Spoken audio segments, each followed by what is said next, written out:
வைகாசி திங்கள் 4ஆம் நாள் மே 18.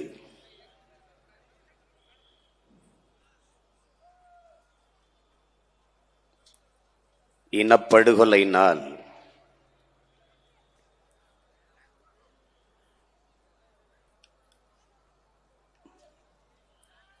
துயரம் தோய்ந்த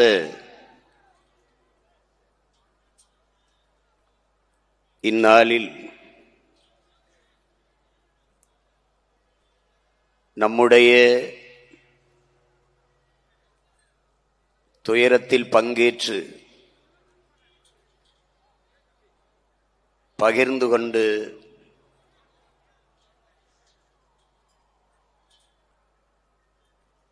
ஆறுதலாக அமர்ந்திருக்கிற பெருமக்கள்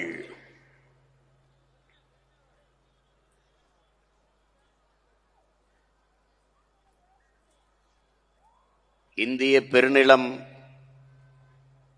அடிமைப்பட்டு கிடக்கிற போது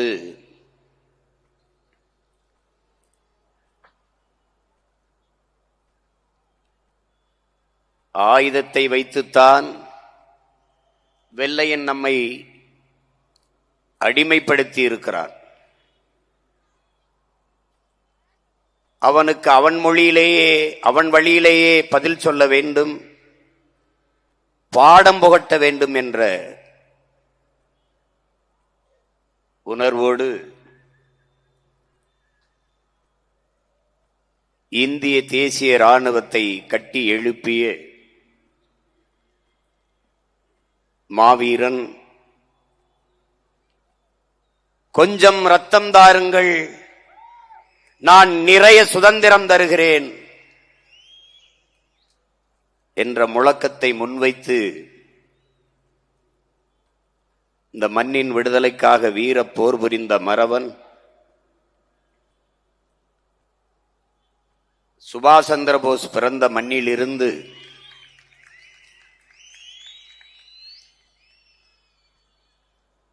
நம்முயிர் தலைவனுக்கும் முன்னத்தியராக இருந்த அந்த சுபாஷ் சந்திர போஸ்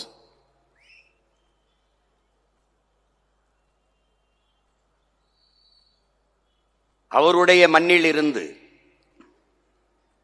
வங்க தேசத்திலிருந்து வந்திருக்கிற போற்றுதற்கும் வணக்கத்திற்கும் உரிய பெருந்தகை இந்த மாநிலத்தினுடைய சட்டமன்ற உறுப்பினர் மனோரஞ்சன் வியாபாரி அவர்களுக்கு நம்முடைய வணக்கத்தை சொல்லிக் கொள்வதில் பெருமையடைகிறோம். அதைப் போலவே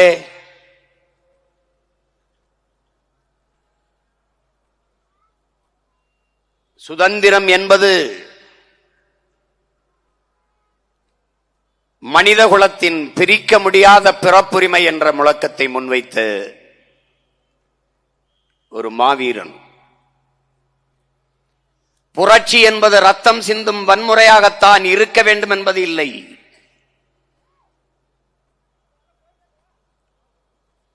அது துப்பாக்கி தோட்டாக்களை தொழுவதும் இல்லை. அங்கு தனிநபர்கள் வஞ்சம் தீர்த்துக் கொள்ள வாய்ப்பே இல்லை. பிறகு புரட்சி என்பதுதான் என்ன?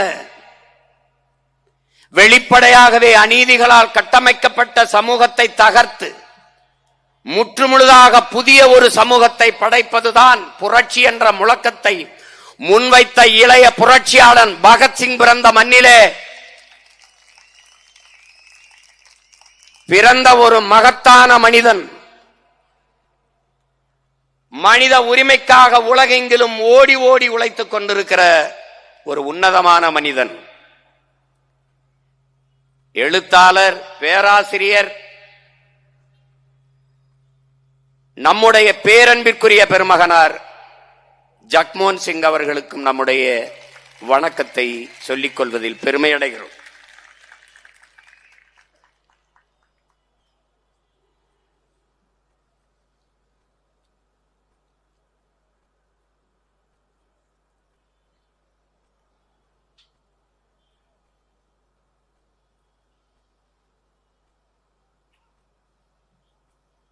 இந்த மண்ணை, இந்த மக்களை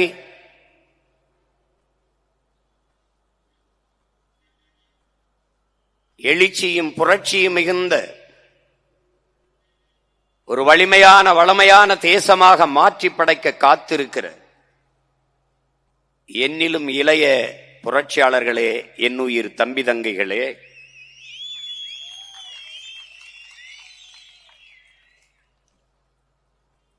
பேரன்பு கொண்டு நான் பெரிதும் நேசிக்கின்ற எனதருமை பெற்றோர்களே,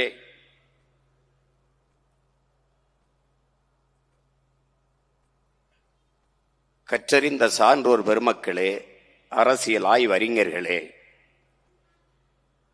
உலகெங்கும் வேர்பரப்பி வாழ்கிற என்னுயிர் சொந்தங்களே,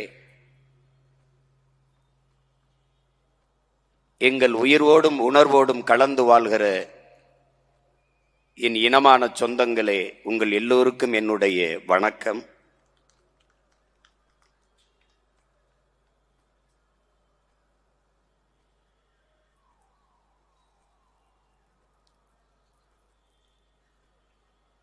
நாம்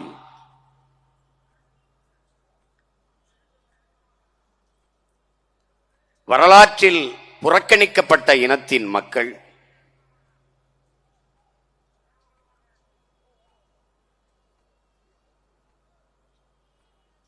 சொந்த மண்ணிலேயே, தாய் நிலத்திலேயே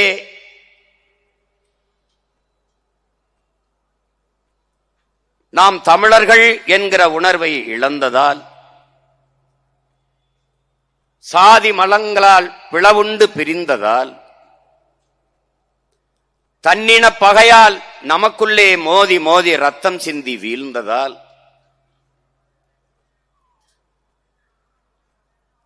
சொந்த நிலத்திலே அதிகாரமற்ற, அரசியல் வலிமையற்ற அடிமையலாக வாழ்ந்து கொண்டு இருக்கிறோம்.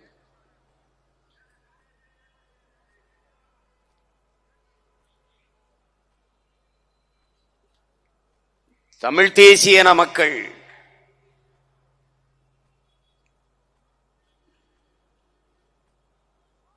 நமக்கென்று யாரும் குரல் எழுப்பவோ, நமக்கென்று ஆதரவாக கைகள் நீட்டவோ எவருமற்ற நிலையில் தனித்து விடப்பட்ட இனத்தின் மக்கள்.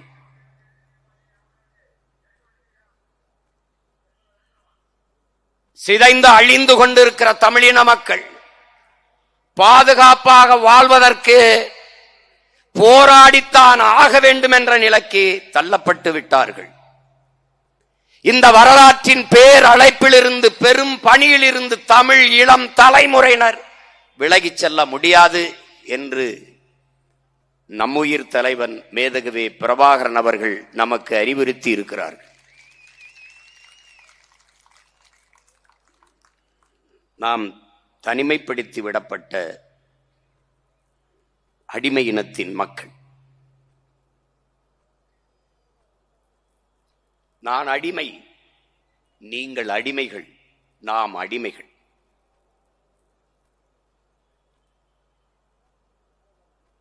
ஒருவன் அடிமையாக இருக்கிறான் என்பதை உணர்த்திவிடு, பிறகு அவனே கிளர்ச்சி செய்து போராடுவான் என்கிறார் புரட்சியாளர் அண்ணல் அம்பேத்கர் அவர்கள். அதைத்தான் 15 ஆண்டுகளாக தமிழ் இளம் தலைமுறை பிள்ளைகள் இந்த மண்ணிலே நாம் செய்து கொண்டிருக்கிறோம். முன்னைக்கு முன்னே முளைத்து முளைத்து எழுந்து கொண்டிருக்கிறோம்.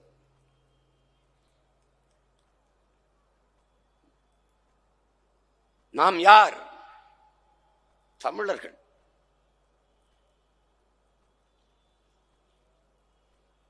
தமிழன் பெருமைக்குரியவன். காரணம், தமிழ் பெருங்குடியில் பிறந்ததினாலேயே பெருமைக்குரியவன் என்கிறார் நம்முடைய தாத்தா புரட்சி பாவலர் பாவேந்தன் பாரதிதாசன். நாம் பெருமைக்குரியவர்கள். ஏன்? முன்னைக்கு முன்னம் தோன்றிய மூத்த மொழி தமிழின் பிள்ளைகள், உலக மொழிகளின் தாயின் மக்கள்.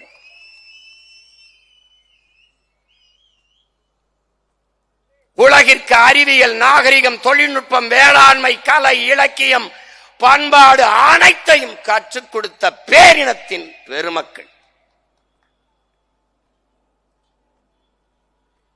5500 ஆண்டுகளுக்கு முன்பே இரும்பை உருக்கி உருக்குகிற நுட்பத்தை வைத்திருந்தான் தமிழன் என்றால் அவன் தொன்மத்தை நீ அறிந்து கொள்ள வேண்டும். நீர் யார் என்பதை அறிய வேண்டுமானால், உன் தொன்மம் வேர் தேடி நீ செல்ல வேண்டுமானால், இன்றும் மலைகளில் பல்லாயிரக்கணக்கான பல லட்சக்கணக்கான மூலிகைகள் இருக்கிறது, தேடிப்போ. அது எதை உண்ணால் எந்த நோய் குணமாகும் என்று கண்டுபிடி. இந்த கீரையை சாப்பிட்டால் இதற்கு நல்லது, இந்த கீரையை இப்படி சமத்தி சாப்பிட வேண்டும், இந்த உணவை உண்டால் இந்த நோய் குணமாகும் என்று கணித்து பகுத்து வகுத்து நமது முன்னோர்கள் வைத்திருக்கிறார் என்றால், இன்றைக்கு நீ காடுகளுக்குள் மலைகளுக்குள் சென்று மலைமுகட்டில் சென்று இந்த செடியை சாப்பிட்டால் எந்த நோய் குணமாகும் என்று கண்டுபிடிக்க தொடங்கு. உன்னுடைய தொன்மத்தின் வேர் தெரியும். 2000 ஆண்டுகளுக்கு முன்பு நம்முடைய மூதாதை வள்ளுவ பெருமகனார் தந்தருளிய மறைமொழி இன்று வரை எந்த மேதையாலும் எந்த ஆய்வறிஞனாலும் எவராலும் சொற்பிழை பொருள்பிழை எதையும் கண்டுபிடிக்க முடியாத ஒரு மகானுட வாழ்க்கைக்கு நெறியை தந்த மகான் நம்முடைய மூதாதை வள்ளுவ பெருமகனார். அவனே வியக்கத்தக்கவன் என்றார். அவனுக்கு தமிழ் பயிடுத்தி வித்த ஆசிரியன் எவன் என்றான்?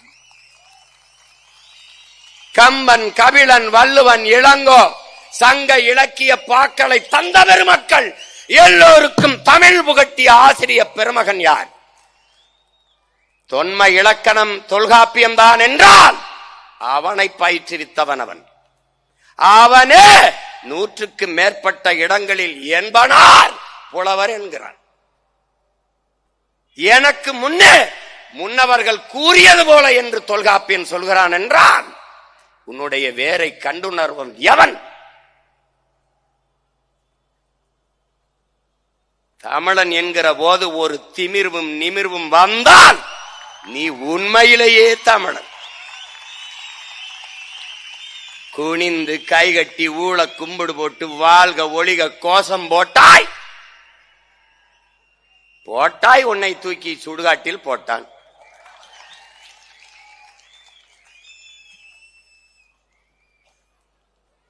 அரசியல் வரலாற்றில் வாழ்க ஒளிக கோஷம் இல்லாத ஒரே அரசியல் கட்சி நாம் தமிழர் கட்சி தான்.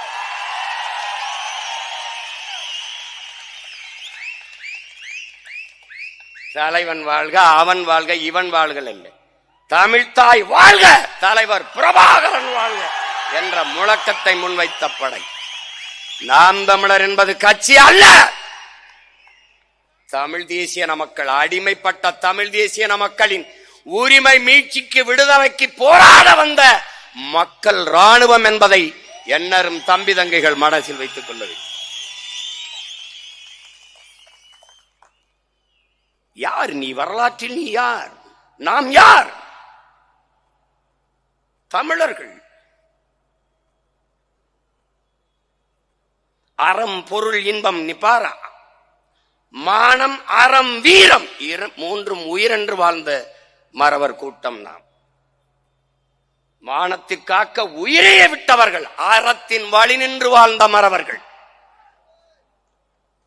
கடல் பட கடந்து படை பல நடத்தி உலகத்தின் பல்வேறு நிலப்பரப்பை வென்று உலகத்தின் 3வது பெரிய வல்லரசை நிறுவிய அருண்மொழி சோழன் அரசேந்திரனின் வாரிசுகள். பல்வேறு நாட்டை வென்றான். எந்த இன மக்களையும் அடிமைப்படுத்தி நமது முன்னவர்கள் ஆண்டதில்லை. ஏன்? தமிழனின் மாண்பு. வரலாற்றில் செய்தி இல்லை. தமிழர்கள் இந்த நாட்டு மக்களை, இந்த இனத்தின் மக்களை அடிமைப்படுத்தி ஆண்டார்கள் என்ற செய்தி எங்காவது உண்டா? இல்லை. பிறகு எங்களை சிங்களவன் அடிமைப்படுத்தி ஆள நினைத்தால் விடுவதற்கு இவர்கள் என்ன பூனையா எலியா புலிகளடா?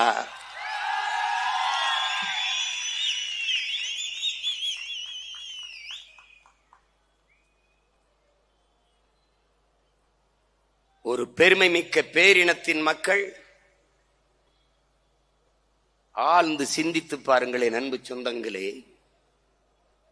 மூவேந்தர்களின் வாரிசுகள், சேர சோழ பாண்டியனின் பரம்பரையில் வந்தவர்கள் முள்ளிவாய்க்கால்குள் முடங்கிய நாள் இன்றுதான்.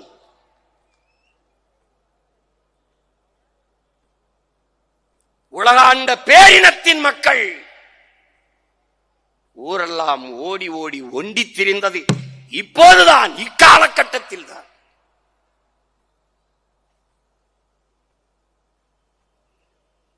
கடாரம் கொண்டவன், அவனுடைய பேரனும் பேத்திகளும் அதே நாட்டில் கடலுக்குள் கப்பலில் இருந்து கரையிறங்க முடியாமல் தத்தளித்து நின்றதும் இன்றுதான். பச்சிலங்குழந்தைகள், பால்குடி மறவாத எமது பிஞ்சுகள் பாஸ்பரஸ் குண்டுகளுக்கு செத்து கருகியதும் இன்றுதான். கோட்டை கட்டி ஆண்ட இனம் கொத்து கொத்தாக கொத்தனை குண்டுகளுக்கு செத்ததும் இன்றுதான். இன்றுதான். ஈக்கும் எறும்புக்கும் இரக்கம் காட்டியவன், ஈதல் இசைபட வாழ்தல் அது வல்லது ஊதியமில்லை உயிருக்கு என்ற மறைமொழி தந்தவனின் வாரிசுகள், வள்ளுவ பெருமகனானின் பேரனும் பேத்திகளும் ஈவு இரக்கமின்றி கொல்லப்பட்டதும் இன்றுதான்.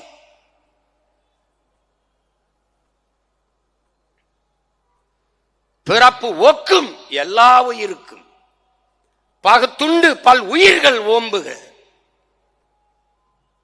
காக்கை குருவி எங்கள் சாதி, நீல் கடலும் மலையும் எங்கள் கூட்டம், வாடிய பயிரை கண்ட போதெல்லாம் வாடினேன், மயிலுக்கு போர்வை முல்லைக்கு தேர், காரணம் உயிர்மை நேயம்.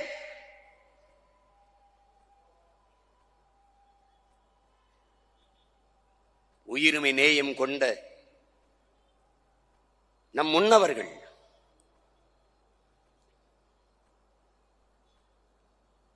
அவர்களின் உயிர்கள், அவர்களின் வாரிசுகளின் பிள்ளைகளின் உயிர்கள் பறிக்கப்படும் போது ஒருவன் கூட நேசிக்க இல்லை. இதுதான் கொடுமை.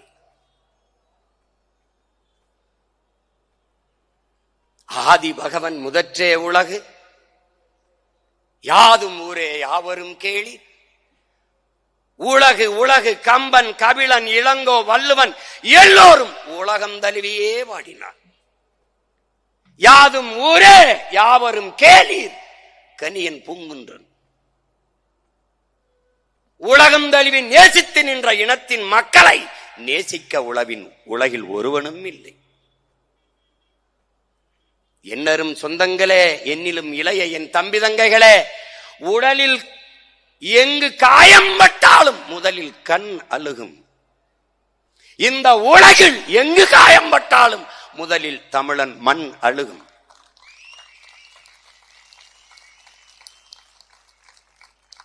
இந்த தமிழ் மண் அழுதிருக்கிறது. ஆனால் என் மண்ணும் மக்களும் மரணிக்கும் போது உலகில் ஒருவன் கூட அழவில்லை. இதுதான் வரலாற்றில் பெருந்துயரம், பெருங்கொடுமை, பெருங்கொடுமை.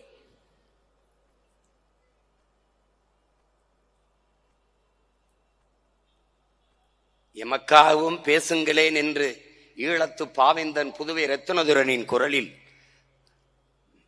அந்த காட்சிகளை நீங்கள் பார்த்தீர்கள். நம் பிள்ளைகள் எப்படி உடல் சிதறி கிடந்தார்கள் என்று. பதுங்கு குழிகளே, உயிரை பாதுகாக்க பதுங்கிய குழிகளே நம் மக்களுக்கு புதைகுழியாக மாறினது பெருங்கொடுமை.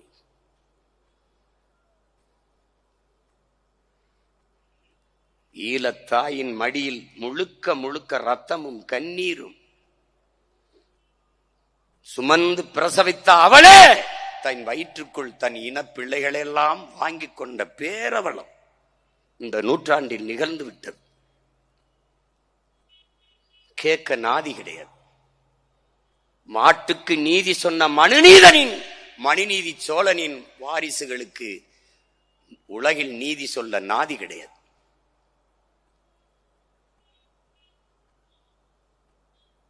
சின்ன சின்ன இனங்கள், 26 லட்சம் மக்கள், 10 லட்சம் 8 லட்சம் மக்கள் தொகையை கொண்ட இனங்கள் எல்லாம் விடுதலை பெற்று சுதந்திரமாக வாழ்கிற போது உலகில் 13 கோடி மக்கள் தொகை கொண்ட தமிழ் பேரின மக்கள் ஏன் சுதந்திரம் பெற்று பெருமையாக வாழக்கூடாது? ஒரு இனம் என்றைக்கு முழுமையான விடுதலை அடையும்? அது என்றைக்கு தனக்கென்று ஒரு நாடு அடைகிறதோ அன்றுதான் அது முழுமையான விடுதலையே அடையும். உலகில் எல்லா மொழிகளும் மனிதன் பேசிய மொழி. என் உயிர் தமிழ் இறைவன் பேசிய மொழி. இந்த நிலத்தில் வணங்குகிற இறைகள் எல்லாரும் என் மூதாதைகள். என் முன்னவன் சிவன் என் ஆதி பாட்டன், முருக பெருந்தகை என் முன்னவன் என் முப்பாட்டன், மாயோ என் முன்னவன் என் இறை, குறிஞ்சி நில இறை, முல்லை நில இறை, மருத நில இறை, இவர்கள்தான் பெருநில முழுமைக்கும் கொண்டாடப்படுகிறது. திருமால் பெருமாள் வெங்கடாச்சலபதி யார்? பெருமாள் திருமால் என்பது என்ன மொழி? சொல் சொல் சொல். சிவனை பாடியதில் 63 நாயன்மார்களில் ஒருவன் பிறமொழியாளர், 12 ஆழ்வார்களில் ஒருவன் பிறமொழியாளர்.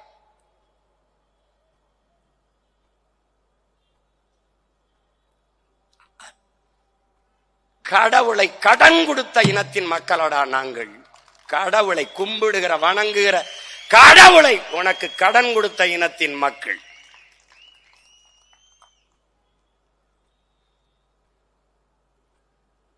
என் மொழி மணிநெற்றி உமிழ் செங்கன் தலல் உரை சுடர் கடவுள் தந்த தமிழ்ங்கிறான். சிவபெருமானே தந்த தமிழடா தமிழ். இறையனாரும் எம்பெருமான் முருகவேலும் கட்டிக்காத்த தமிழ் சங்கம். அகத்தியரும் கட்டிக்காத்த தமிழ் சங்கம். எமது முன்னவர்களைப் போல பெருமைக்குரியவர் எவர் உண்டு? வந்திருப்பவன் இறைவன், அவன் சிவன் என்று தெரிந்தும் குற்றம் குற்றமே என்று வாதிட்ட தமிழ் புலவனின் பிள்ளைகள் நாங்கள்.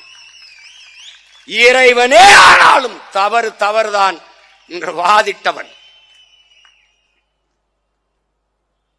இன்னைக்கு அரசாங்கத்தை எதிர்த்து பேசுகிறார். இது ஒரு அரசு, இதுக்கு ஒரு ஆங்கம், இது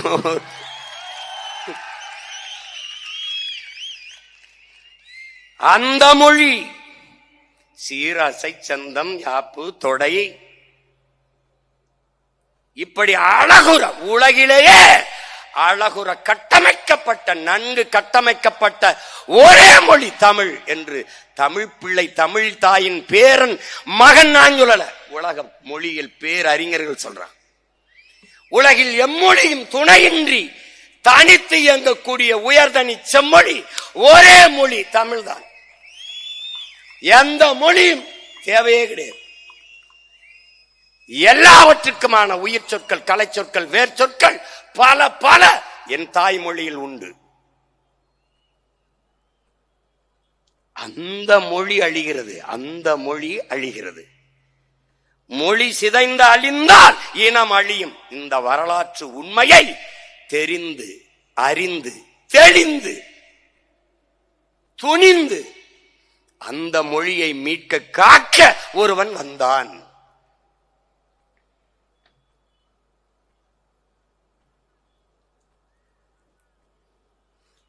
நிலத்தை இழந்தால் பலத்தை இழப்போம், பலத்தை இழந்தால் இனத்தை இழப்போம். எனவே தாய் நிலத்தை இழக்கக்கூடாது என்று அன்னை நிலத்தை அடிமை நிலையில் இருந்து மீட்க காக்க ஒருவன் வந்தான். ஒருவன் வந்தான். என் அன்பு தம்பி தங்கைகளே, கோழைகள் கூட்டத்திலும் ஒரு வீரன் பிறப்பான்.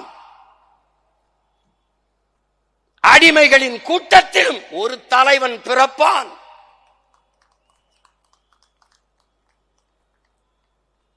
அப்படி இருள் மண்டி கிடந்த என் இன மக்களின் வாழ்க்கையில், அடிமைப்பட்டு கிடந்த அன்னை தமிழ் சமூக மக்களின் வாழ்க்கையில் அதை மீட்க காக்க எங்களிடத்திலே ஒரு மீட்பன் வந்தான்.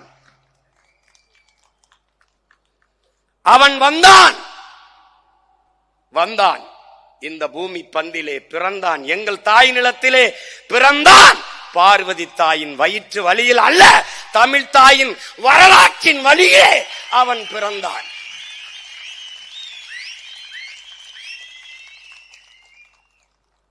அவன் பிரபாகரன் எனும் பெயர் சொல்லை தாங்கி வந்தான்.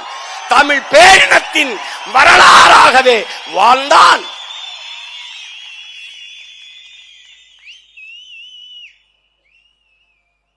எமது முன்னவர்கள் வேலேந்தினார்கள், வாளேந்தினார்கள். அறிவில் சிறந்த ஆன்றோர் பெருமக்கள் கொடையில் சிறந்தவர்களாக இருந்தார்கள். அப்போதெல்லாம் உலக அரங்கிலே தமிழன் என்ற ஒரு இனம் இருக்கிறது என்பது தெரியாதிருந்தது. தமிழனின் மானமும் வீரமும் தெரியாதிருந்தது. தமிழர் என்ற ஒரு இனம் உண்டு, தனித்தே அவருக்கு ஒரு குணம் உண்டு. அமிழ்தம் அவரது மொழியாம், அன்பே அவரது வழியாம். நம்முடைய தாத்தா நாமக்கல் கவிஞர் ராமலிங்கம் பிள்ளை பாடினார். அவன் பேரன் தமிழர் என்று ஒரு இனம் உண்டு, தனித்தே அவருக்கு ஒரு குணம் உண்டு. மானமும் வீரமும் உயிர் என்று உலகத்திற்கு காட்டினான். அரசனுக்கு அரசனும் அவன் மகன் அரசேந்தனும் ஏந்திய வாளில், பாண்டிய நெடுஞ்செழியன் ஏந்திய வாளில், சேரன் செங்குட்டுவன் ஏந்திய வாளில் ஏறாத புகழ் எங்கள் தலைவன் தூக்கிய துவக்கிலே உலகம் திரும்பி பார்த்தது. அவன் வெடித்த துவக்கின் முதல் தோட்டா வெடிப்பிலே உலகம் அதிர்ந்தது. தமிழன் என்ற ஒரு இனம் திரும்பி பார்த்த.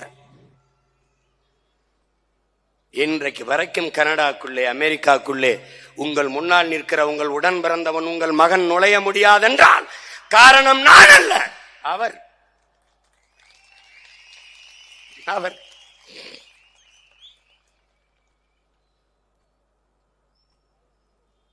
இன்றைக்கு வரைக்கும் நடுக்கம்.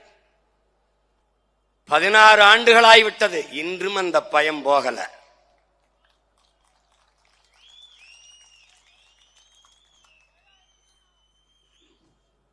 பயம் போகல.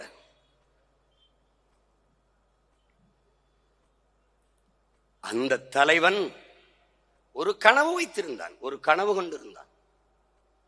200 ஆண்டுகளுக்கு பிறகு என் இனம் எப்படி வாழ வேண்டும் என்கிற புனித கனவு. எல்லா தேசிய இனங்களையும் போல உரிமை பெற்று பெருமையோடு உயர்ந்து சிறந்து வாழ வேண்டும் என்கிற அற்புத கனவு வைத்திருந்தான். அதை உலகப் போரை நடத்தி நசுக்கினார்கள்.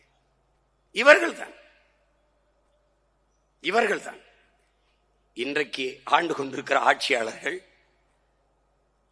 காங்கிரஸ் கட்சி அன்றைக்கு ஆட்சியில் இருந்த பெருமக்கள் எல்லோரும் சேர்ந்து நசுக்கினார்கள்.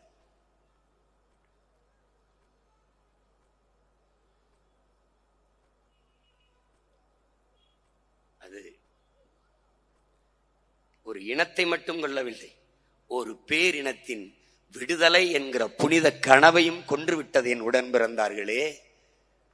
அதுதான் பெருந்துயரம். பெருந்துயரம்.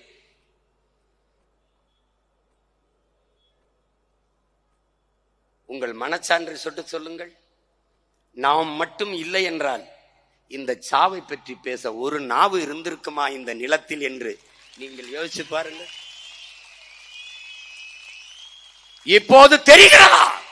உனக்கு தெரிகிறதா எதற்காக நாம் தமிழர் கட்சி என்பது இப்போது உனக்கு புரிகிறதா? நாமும் இல்லை என்றால் நாதியற்று போகுமடா இந்த இனம், நாதியற்று போகும். ஒருத்தம் கிடையாது.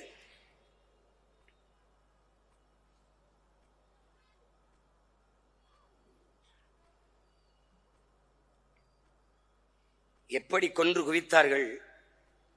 2008 2009 அந்த காலகட்டத்திற்கு போய்ப்பார். இந்த காட்சியை உன்னால பார்க்க முடியல. கண்ணால பார்த்த மகன் நான் இருக்கேன்.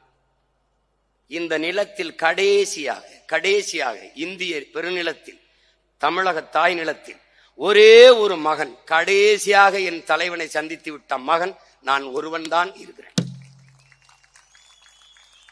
எவரும் கிடையாது. எனக்கும் என் தலைவனுக்கும் இடையே என்ன நடந்தது என்பது எங்க இருவருக்கும் தான் தெரியும். மிக முக்கியமான தளபதிகள் என் தலைவனை சந்தித்திருக்குமே மொழிய இந்த நிலத்திலிருந்து எவருமே கிடையாது. எனக்கு என்ன சொல்லப்பட்டது, நான் என்ன செய்து கொண்டிருக்கிறேன், நான் என்ன செய்தேன் என்பதை ஒரு நாள்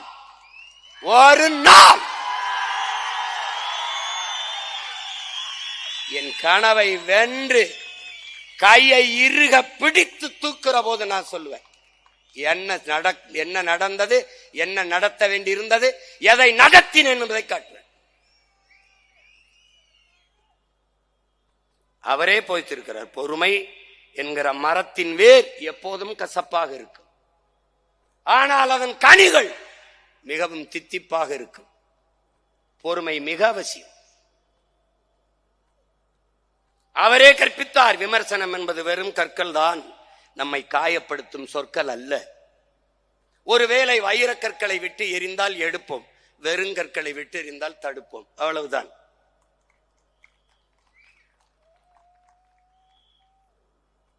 அறிவார்ந்த பெருமக்களே, அன்னை தமிழ் சமூகத்தின் பிள்ளைகளே, நமக்கு இருக்கிற பொறுப்பையும் கடமையையும் நாம் உணர்ந்து களத்திலே நிற்க வேண்டிய தேவை உருவாகி இருக்கிறது.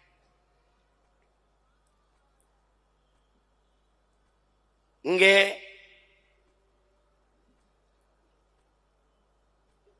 இறுதிக்கட்ட ஈழப்போரில் என்ன நடந்தது என்பது சிலருக்கு தெரியும். அதற்கு பின்னாடி பிறந்து வளர்ந்த பிள்ளைகளுக்கு தெரிய வாய்ப்பில்லை.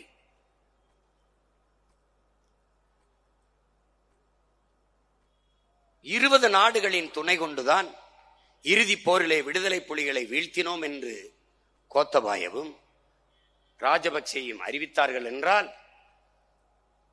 அது விடுதலை புலிகளுக்கும் சிங்களர்களுக்குமான போர் அல்ல, அது ஒரு உலகப் போர். உரிமைக்காக, விடுதலைக்காக உலகத்தை எதிர்த்து போர் புரிந்த மறவர்கள் நாம் என்பதை நினைவில் வைத்துக் கொண்டு நிமிர வேண்டும்.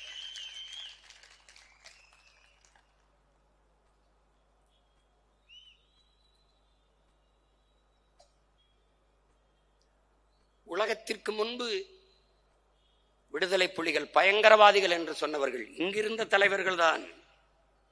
உலகத்திற்கு முன்பு விடுதலை புலிகளை கொன்றொழிக்க வேண்டும் என்று துடித்தவர்கள், தவித்தவர்கள் இங்கிருந்த ஆட்சியாளர்கள் தான். இதில் என்ன கொடுமை, நம் இனத்தை கொன்று குவித்தவர்களுக்கே வரிசையில் நின்று வாக்கு செலுத்தி அவர்களுக்கு வலிமையை கொடுத்து, அதிகாரத்தை கொடுத்து அடிமையா வாழ்கிற ஒரு இன மக்கள் உலக வரலாற்றில் உண்டென்றால் அது நாம் தான். போரை நடத்தியது யார்? ஒப்புக்கு சிங்களர்கள் கொன்றார்கள். நடத்தியது யார்? அன்றைய காங்கிரஸ் கட்சி, அதன் ஆட்சி. கூட நின்றது யார்? இன்றைய ஆட்சியாளர்கள், திமுக.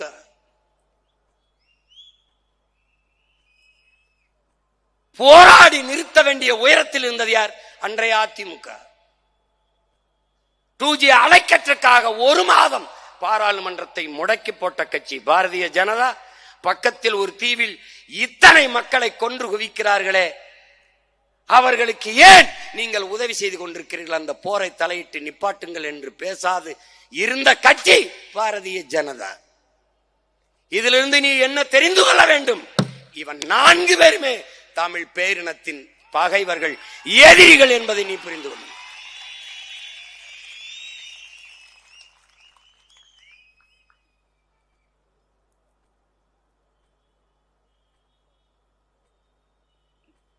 நாற்பக்கமும் பகைவர் கூட்டம், நடுவில் நம் தமிழ்த்தாய் என்றார் புரட்சி பாவேந்தன். ஆனால் இன்றைக்கு நாற்பக்கமும் பகைவர் கூட்டம், நடுவிலே நாம் தமிழர் கட்சி.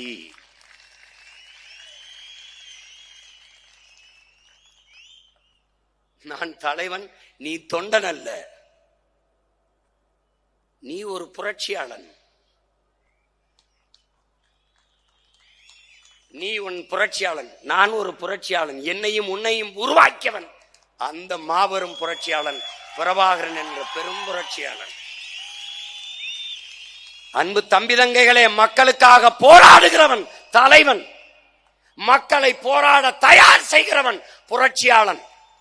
ஒரே நேரத்தில் மக்களுக்காக போராடுகிற தலைவனாகவும் போராட தயார் செய்கிறவனாகவும் இருந்தவன் நம் உயிர் தலைவன் மேதகவி பிரபாகரன் அவர்கள்தான். அந்த புரட்சியாளன் உருவாக்கிய இந்த தலைமுறை புரட்சியாளர்கள் நீயும் நானும் என்பதை மனதில் வைத்துக் கொள்ள வேண்டும்.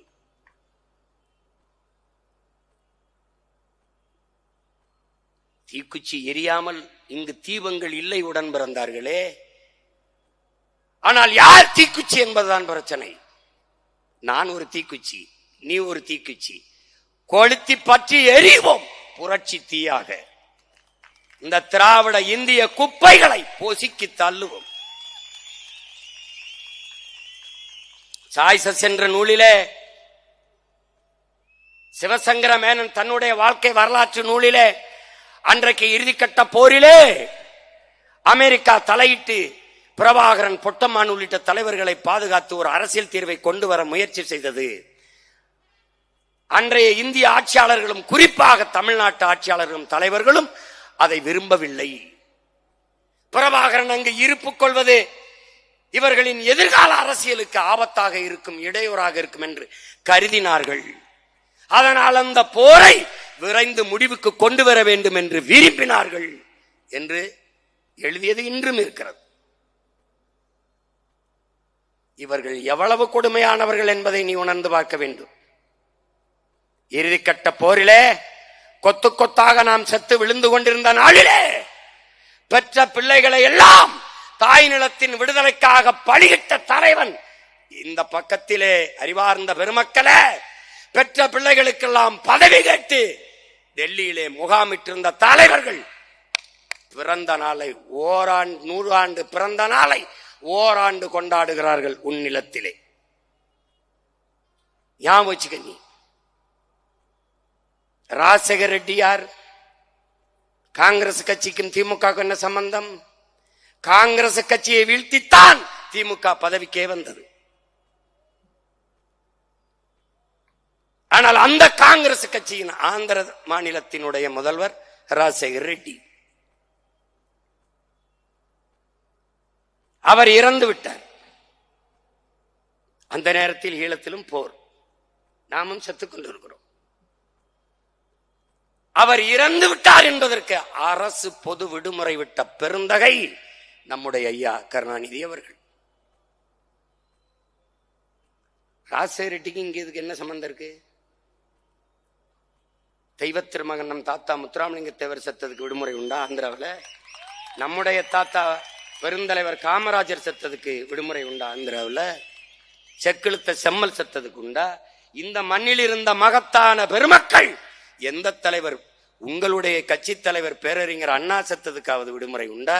பிறகு எதற்காக ராஜசேகர ரெட்டிக்கு விடுமுறை விட்டால் அந்த கட்சியின் தலைமை அம்மையா சோனியா காந்தி மகிழ்வார்.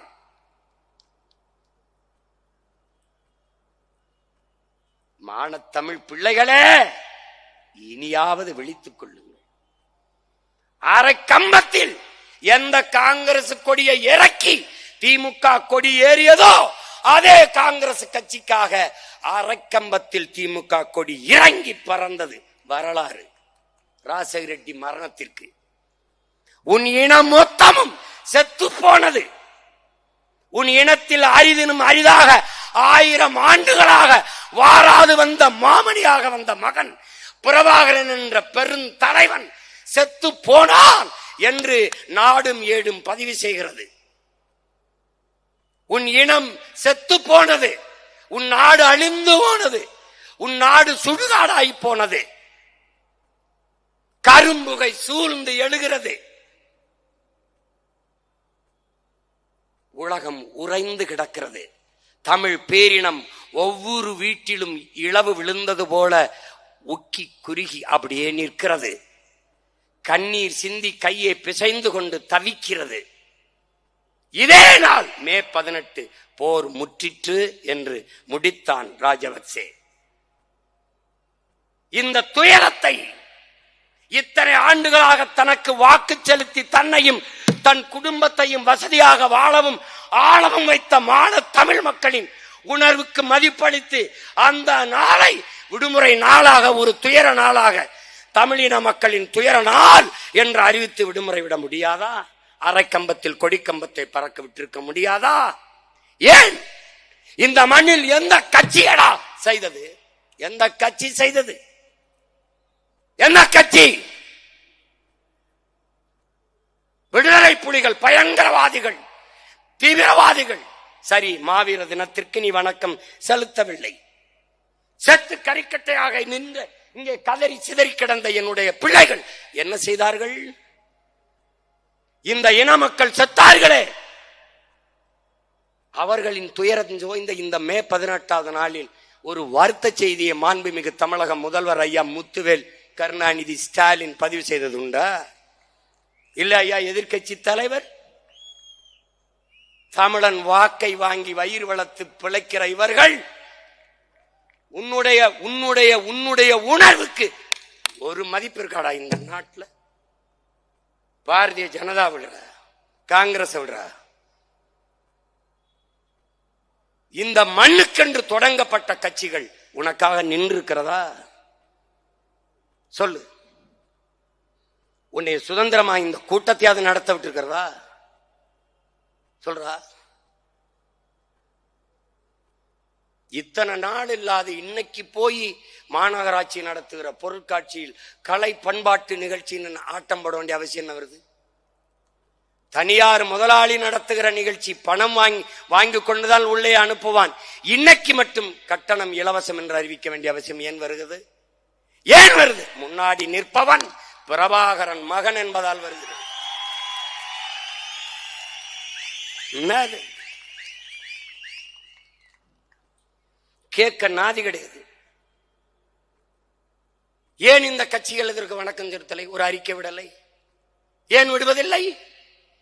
ஏன்? இதில் அவர்களுக்கு அரசியல் இல்லை.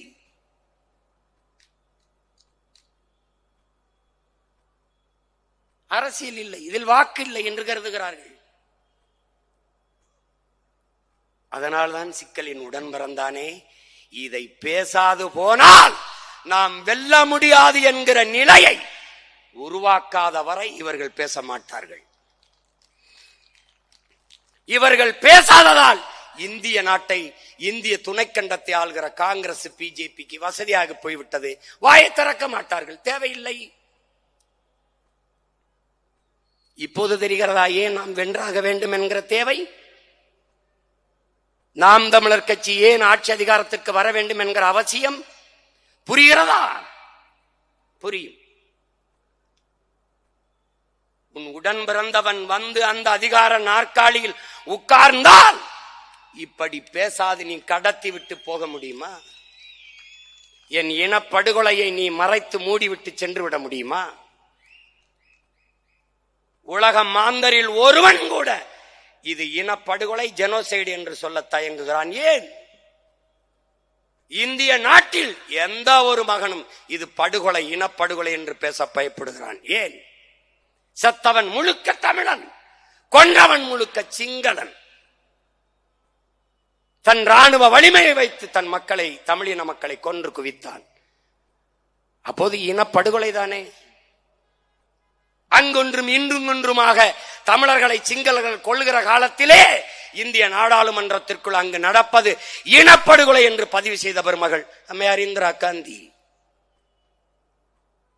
என் மொத்தமினமும் செத்து விழுந்ததற்கு இனப்படுகொலை என்றே ஏற்கவில்லையே, போர்க்குற்றம் என்ற நிலைப்பாட்டிலே நிற்கிறார்கள். நாங்கள் அந்த போரே குற்றம் என்ற நிலைப்பாட்டில் நிற்கிறோம். அந்த போர் குற்றத்திற்கு கூட ஒரு உரிய விசாரணை இதுவரை நடக்கவில்லையே. காரணம் என்ன? இந்தியா வாய் திறக்கவில்லை. சின்ன சின்ன நாடுகள், எனக்கும் அவனுக்கும் எந்த தொடர்பும் இல்லாத நாடுகள் என் பக்கத்தில் நிற்கிறது. என் இனத்தின் பக்கத்தில், இனச்சாவின் பக்கத்தில் அனுதாபத்தோடு ஆரத்தழுவி நிற்கிறது. இங்கு வாழ்கிற 8 கோடி 10 கோடி தமிழ் மக்களினுடைய தாயகம் தமிழ்நாடு. 8 கோடி தமிழர்களின் தாய் நிலம். கர்நாடகா, ஆந்திரா, கேரளா, மகாராஷ்டிரா எல்லா மாநிலங்களிலும் பல லட்சக்கணக்கான தமிழ் மக்கள் பரவி வாழ்கிறோம். இந்தியா என் நாடு, பாரத நாடே பைந்தமிழர் நாடு, இந்திய நாடு என் நாடு.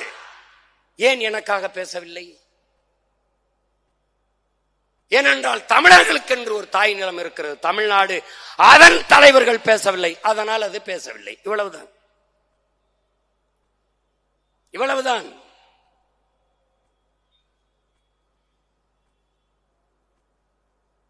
நமக்கு ஒரு பெரிய மயக்கம் இருக்கிறது, சாதி.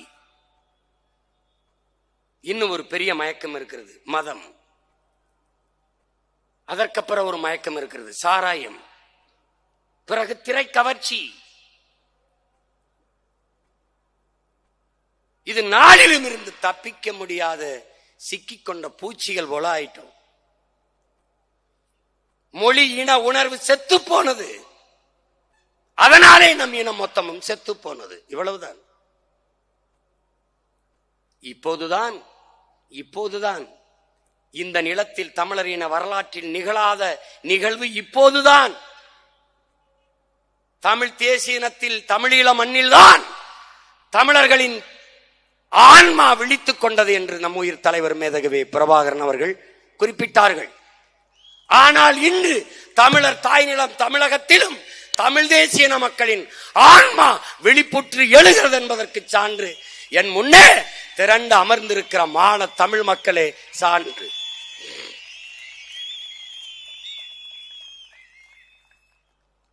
சாதிக்காக கூடுவான் பல லட்சக்கணக்கில், சார்ந்த மதத்திற்காக கூடுவான் பல லட்சக்கணக்கில், கும்பிடுகிற சாமிக்காக கூடுவான் பல லட்சக்கணக்கில்.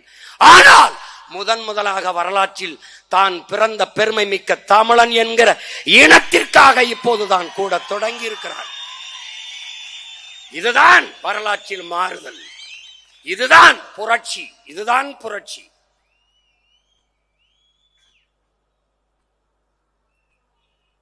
பணம் இருந்தால் கூட்டம் வரும், பதவி இருந்தால் கூட்டம் வரும். இரண்டும் இல்லாத கூட்டம் வரும் என்றால் இன உணர்வும் மான உணர்வும் இருந்தால் மட்டும்தான் கூட்டம் வரும்.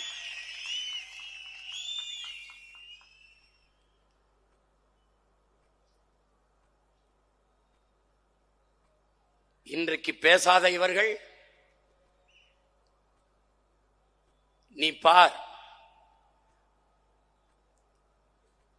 இதையெல்லாம் பேசினால் தான் தமிழர்கள் மான தமிழ் மக்கள் ஓட்டு போடுவார்கள், வாக்கு செலுத்துவார்கள் என்கிற நிலை உருவானால் நம்மை முந்திக் கொண்டு பேசுவார்கள். காரணம், இவர்களுக்கு தேவை வாக்குதான், நம்முடைய வாழ்க்கை அல்ல. இவர்களுக்கு தேவை ஓட்டுதான், நம்முடைய உணர்வோ உரிமையோ அல்ல, உயிரோ அல்ல. எனக்கு முன்னால் உட்கார்ந்திருக்கிற அமர்ந்திருக்கிற நீங்கள் என் உடன் பிறந்தார்கள், என் உறவுகள். நீங்கள் எனக்கு ஒரு உயிர். ஆனால் இந்தியர் திராவிடருக்கு நீங்கள் வெறும் அற்ப ஓட்டு. அவ்வளவுதான், அவ்வளவுதான். மான தமிழ் மக்கள் எழுச்சியுற வேண்டாமா, விழிப்புற வேண்டாமா? என் வாழ்க்கையை பற்றி கவலைப்படாத அவனுக்கு எதற்கு என் வாக்கு என்ற கேள்வி உங்களுக்குள் எழ வேண்டாமா?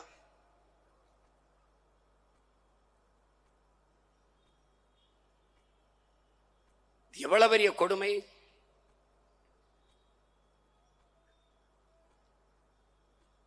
அந்த படுகொலைகளை என் கண் முன்னால் இறந்த மக்கள் எத்தனை பேர், எத்தனை பிஞ்சுகள், நெஞ்ச முழுமைக்கும் வலி. அந்த வலியின் மொழிதான் இந்த ஆவேசமும் இந்த கோபமும்.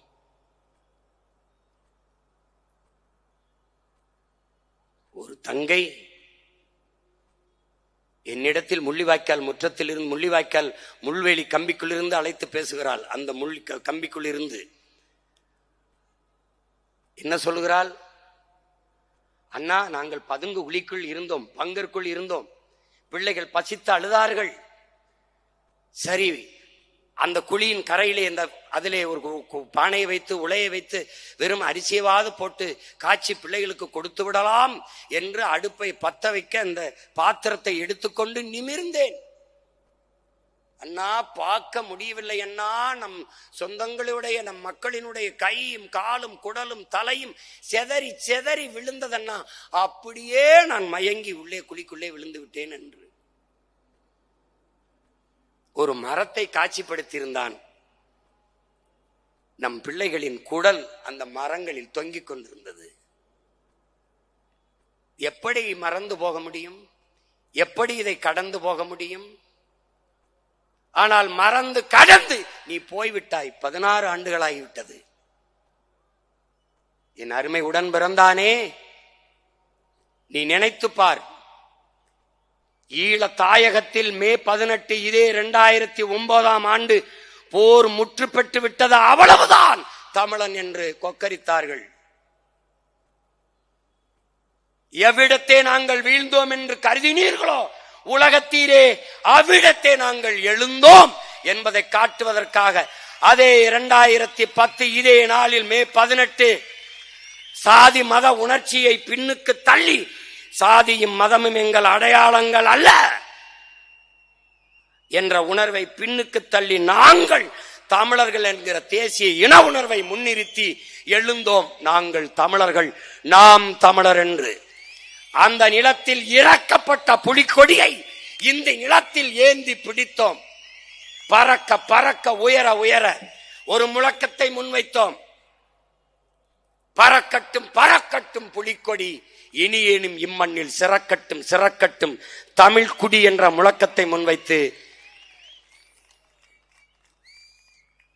இது விடுதலை புலிகளின் கொடி அல்ல, தமிழ் பேரினத்தின் பரம்பரை கொடி. கரிகால் பெருவள சோழனும் அருண்மொழி சோழனும் அரசேந்திரனும் ஏந்தி பிடித்த கொடி, நம் பாட்டனின் கொடி, நம் பரம்பரை கொடி. அதை திமிருடனும் துணிவுடனும் தூக்கி பிடி.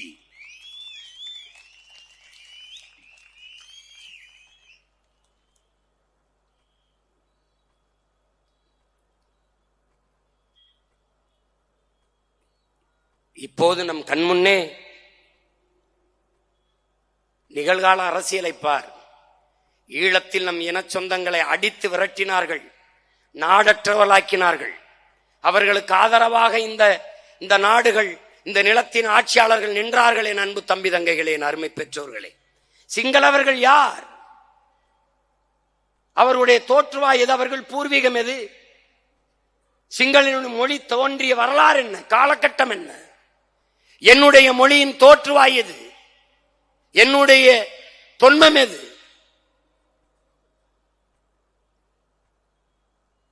என் நிலத்திலே அண்டி ஒண்டி பிழைக்க வந்த சிங்களன் என்னை அடித்து விரட்டி நாடற்றவனாக்கினான் என்றால் அதை எப்படி சகித்துக் கொண்டு வாழ்வது? எப்படி வாழ்வது? ஆனால் இந்த நாடுகள் எல்லாம் சிங்களர்களுக்கு ஆதரவாக நின்றது.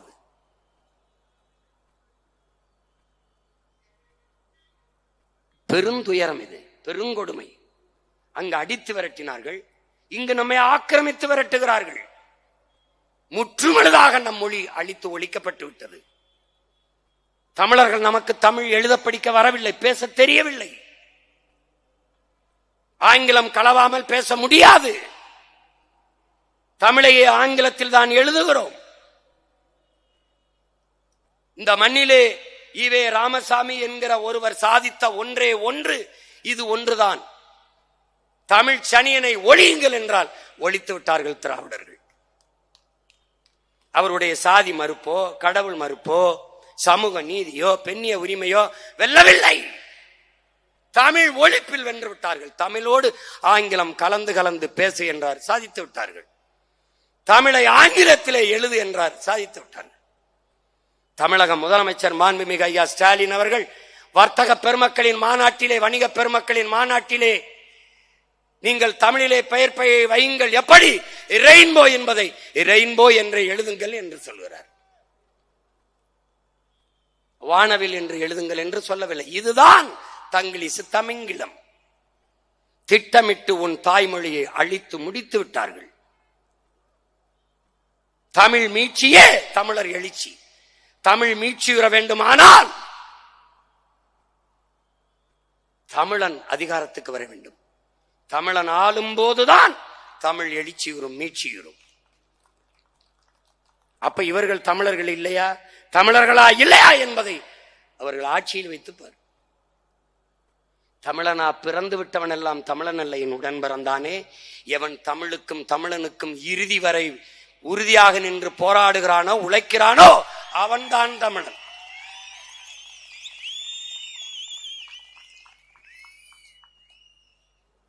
அவன்தான் தமிழன். இப்ப என்ன செய்ய போகிறாய்? உன் மொழி மீட்சிக்கு என்ன செய்ய போகிறாய்? 1.5 கோடி வட இந்தியன் இங்கே வந்து விட்டான். இந்தியை எதிர்க்கிறதுக்கு பெருமக்கள் நமக்காக பேசினார்கள். 500 ஆண்டுகளை தொடாத இந்தியை எல்லாம் படிபடி என்கிறான். 50,000 ஆண்டுகளுக்கு மூத்த உன் தாய்மொழியை விட்டு நீ வெளியேறி கொண்டிருக்கிறாய். என்ன செய்ய போகிறோம்? இந்தி படித்தால் வட இந்தியாவில் வேலை என்கிறார்கள். அப்ப எதற்காக 1.5 கோடி வட இந்தியன் என் நிலத்திற்கு வந்தான்? என் நிலத்திற்கு எதற்காக வந்தான்? வந்தவன் என்ன செய்கிறான்? குடும்ப அட்டை பெறுகிறான், வாக்குரிமை பெறுகிறான். இது எவ்வளவு பெரிய பேராபத்தை உண்டும் என்பதை நீ புரிந்து கொள்ள வேண்டும். இதே நிலத்தில் கோயம்புத்தூர், திருப்பூரிலே இன்னும் சரியாக 10 ஆண்டுகளில் நாம் அடித்து விரட்டப்படுவோம். எழுதி வைத்துக்கொள். தமிழன் தொழிற்சாலையில் தமிழர்களுக்கு வேலை கொடுக்காதே என்று வடவர்கள் போராடுகிறார்கள். நீ ஈரோட்டிலே, பெருந்துறையில எல்லாம் தமிழ் வேட்பாளர்கள் வெல்வது வாய்ப்பில்லை. இங்கேயே கோவை தெற்கிலே அம்மா வான்மதி சீனிவாசன் 20,000 வாக்கிலே வென்றிருக்கிறார்கள். அந்த 20,000 வாக்கும் வட இந்தியர்கள் வாக்கு. இந்த நிலத்தின் அரசியலையும் அதிகாரத்தையும் அவன் தீர்மானிப்பான். நீ இந்தி பேசக்கூடிய இன்னொரு மாநிலமாக இது மாற்றப்படும். நீ அடித்து விரட்டப்படுவாய். ஈழத்தில் அடித்து விரட்டப்படும் போது ஏதிலியாக வந்து நிற்கவாவது இங்க ஒரு இடம் இருந்தது. ஆனால் இங்கிருந்து விரட்டப்பட்டால் நீ எங்கு செய்வாள் என்று, எங்கு செல்வாய் என்று ஒரு நொடி சிந்தித்து பார்க்க வேண்டும்.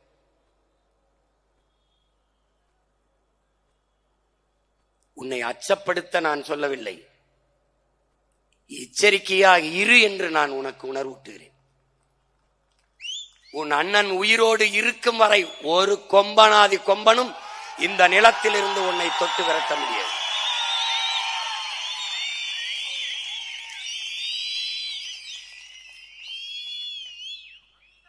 நீ விழித்துக் கொள்ள வேண்டும். விழிப்புற்று இரு. விழிப்புற்று இருப்பதே விடுதலையின், விழிப்புணர்வே விடுதலையின் முதற்படி என்கிறார் நம் உயிர் தலைவர் மேதகுவே பிரபாகரன் அவர்கள். கவனமாக இருக்கணும்.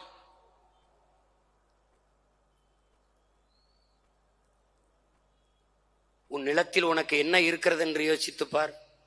படிக்க கல்வி வைத்திருக்கிறாயா? இல்லை. குடிக்க தூய நீர் வைத்திருக்கிறாயா? இல்லை. பார்க்க சரியான மருத்துவம் வைத்திருக்கிறாயா? இல்லை. பயணிக்க பாதை இருக்கிறதா? இல்லை. படித்தால் வேலை இருக்கிறதா? இல்லை. நீ சாப்பிடுகிற உணவு உணவுதானா? அதுவாவது உனக்கு தெரியுமா? இல்லை. நீ நஞ்சை உண்டு கொண்டிருக்கிறாய். நஞ்சை உண்டு கொண்டிருக்கிறாய். நீர் என்று விஷத்தை அருந்திக் கொண்டிருக்கிறாய். காற்றென்று கந்தக தூசியை சுவாசித்துக் கொண்டிருக்கிறாய். 100 மரணத்தில் 90 மரணம் புற்று. 3 வயது குழந்தைக்கு புற்று. காரணம், தாயின் பாலில் இருந்து வந்த தொற்று. தாய்ப்பால் எப்படி விஷமானது? அவள் உண்ட உணவு விஷமானது. யாருக்கு இதை பற்றி கவலை உண்டு? காடுகளை அழித்தால் நட்டு வளர்க்கலாம். நீரை உறிஞ்சி வித்தால் தேக்கி வைத்து விட்டு செத்து போகலாம். மணலை எப்படி உருவாக்குவாய்? இயற்கையின் அரும்பெரும் குடை, அதை எப்படி உருவாக்குவாய்? மழை இல்லாத நிலம், பாலைவனம். நீ படிக்கவில்லையா? கற்கவில்லையா? என்னத்தை படித்து கிழித்தாய்? உனக்கு மூளை என்ற உறுப்பு எதற்கு? மழை இல்லாத நிலம், பாலைவனம். மழை இல்லை என்றால் மழை பெற முடியாது என்கிற அறிவியல், உயிரியல், இயற்பியல், வேதியியல் உண்மை எதுவுமே தெரியாதா? தெரியாதா? உன்னால் உருவாக்க முடியாத ஒன்றை உனக்கு அளிக்கிற உரிமையை எவன் கொடுத்தது என்ற கேள்வி ஏன் உனக்கு எழவில்லை? மலையை வெட்டி விற்கிறவன், குவாரி வைத்திருக்கிறான், செல்வந்தன், சமூக மதிப்புள்ளவன். மண்ணள்ளி வித்தவன் மாபெரும் பணக்காரன், சமூக மதிப்புள்ளவன். இதை தடுக்க போராடுகிற நீயும் நானும் குற்றவாளிகள். ஜாபர் அலியும் ஜாகிர் ஹுசைனும் கொல்லப்படுகிறார்கள் இந்த நாட்டிலே. எதை நோக்கி போகிறதடா இந்த நாடு? எதை நோக்கி போகிறது? சாராயத்தை அரசே விட்டுவிட்டு சட்டம் ஒழுங்கை பேசுவது போல ஒரு கேவலம் உலகத்தில் உண்டா? உண்டா? எங்கே போகிறது நாடு? இதை சரி செய்வதை தவிர வேறு என்ன சரியான அரசியல்? எது அரசியல்? எது? கூட்டணி வைக்க மாட்டாயா சீமான்? கூட்டணி வைக்க மாட்டாயா சீமான்? முதலில் இவர்கள் என்ன பேசினார்கள்? கூட்டணி வைக்கவில்லை என்றால் உங்கள் கூட வருகிற, உங்களை நம்பி வர்ற பிள்ளைகள் சோர்ந்து விட மாட்டார்களா? விடமாட்டார்கள்.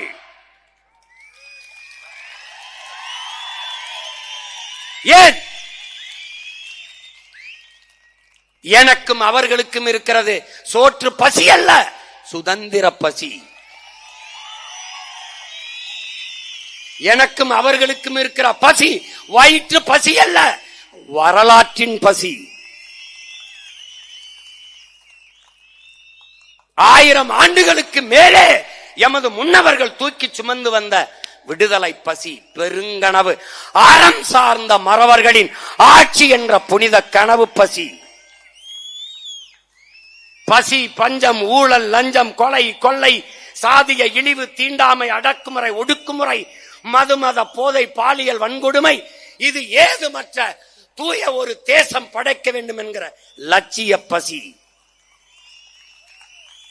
கூட்டணி இல்லாமல் எப்படி வெல்வாய் என்று கேட்கிற பெருமக்களே, கொள்கை இல்லாமல் எப்படி வெல்வாய் என்று ஒரு முறை கூட நீங்கள் கேட்காதது ஏன்? ஏன்? கூட்டணி வைத்தால் எல்லாம் செய்வது சரியாகி விடுமா? கூடி கொள்ளையடித்தால், கூடி கொலை செய்தால் சரியாகி விடுமா? மாற்று. எதிலிருந்து மாற்று? யாரிடமிருந்து மாற்று? எப்படிப்பட்ட மாற்று? மாற்று மாற்று என்று வந்தவர்கள் எல்லாம் இந்த திமுக, அதிமுக, இந்த காங்கிரஸ், பிஜேபியோட கூட்டணி வைத்து வைத்து வைத்து ஏமாற்றாக போனதுதான் மிச்சம். என் நிலத்தின் உரிமை என்ன இருக்கிறது? கல்வி, மானுட உரிமை, மாநில உரிமை பறித்து கொண்டு போனது யார்? காங்கிரஸ், அம்மையார் இந்திரா காந்தி. கொண்டு போகும்போது வேடிக்கை பார்த்து பார்த்தது யார்? இதே திமுக. கச்சத்தீவு பறித்தது, எடுத்து கொடுத்தது காங்கிரஸ். ஆட்சியில் இருந்து வேடிக்கை பார்த்தது இதே திமுக. பறித்தவன், பறி கொடுத்தவன். எப்படி? அவன் எதிரி, இவன் துரோகி. இதை வேடிக்கை பார்த்து நின்றவன் யார்? இந்த கட்சிகள் தான். சிஏஏ அவர்தான், என்ஐஏ அவர்கள்தான், நீட்டியது அவர்கள்தான், ஜிஎஸ்டி அவர்கள்தான், கூட இருந்து கும்மி அடித்தது இவர்கள்தான். இவர்கள்தான். என்னடா மாற்றம்? அங்கும் ஊழல், இங்கும் ஊழல், அங்கும் லஞ்சம், இங்கும் லஞ்சம், அங்கேயும் பஞ்சம், இங்கேயும் பஞ்சம், அங்கேயும் திருட்டு, இங்கேயும் திருட்டு, அங்கேயும் இருட்டு, இங்கேயும் இருட்டு. வேற என்ன? வேற என்ன? அங்கேயும் சாராயம், இங்கேயும் சாராயம். என்ன மாற்று? திமுக, அதிமுகவுக்கு என்ன மாற்று? அங்கே கொடியில் அண்ணா இருப்பார், இங்க அதுவும் இருக்க மாட்டார், அவ்வளவுதான். அவர்கள் ஆட்சியில் 60 ரூபா கமிஷன், இவர்கள் ஆட்சிக்கு வந்தா கூட 40 ரூபாய் சேர்த்து 40 ரூபாய் கமிஷன். அது கார்டு அண்ட் ரேட், இது ஃபார்மாலிட்டிஸ். இதானடா பார்ட்டி சேஞ்ச்.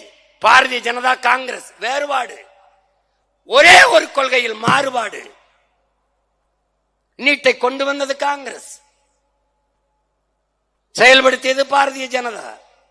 என்ஐஏ கொண்டு வந்தது காங்கிரஸ், செயல்படுத்தியது பாரதிய ஜனதா. என்ஆர்சியை கொண்டு வந்தது காங்கிரஸ், செயல்படுத்தியது பாரதிய ஜனதா. அவர்கள் பெற்று பேர் வைத்தார்கள், இவர் ஹார்லிக்ஸ் போன்விட்டா கொடுத்து வளர்க்கிறார். அவ்வளவுதான், அவ்வளவுதான். என் உடன் பிறந்தானே, என்ன செய்வாய்? திமுக அதிமுகவில் என்ன வேறுபாடு கண்டாய்? என்ன வேறுபாடு கண்டாய்? உன் மொழி செத்து போனது. யாரையாவது ஒருவர் கவலைப்பட சொல்றார். சாலையில் நீ பயணிக்கிறாயே என் உடன் பிறந்தவனே, தமிழ் தாயின் பிள்ளையே, நீ இருபக்கமும் சாலையில் பயணிக்கும் போது கடையில் இருக்கிற விளம்பர பலகையை படி. உனக்கு கோபம் வந்தால் என் கையை இறுக பிடி, என் கையை இறுக பிடி. இதில் கோபமே வரவில்லை என்றால் சற்று தள்ளி நில்லுங்கள். கோபம் வந்தால் தயவு செய்து எங்களோடு வந்து நில்லுங்கள். படித்து பார், ஒரு இடத்திலேயாவது உன் தாய்மொழி இருக்கிறதா என்று.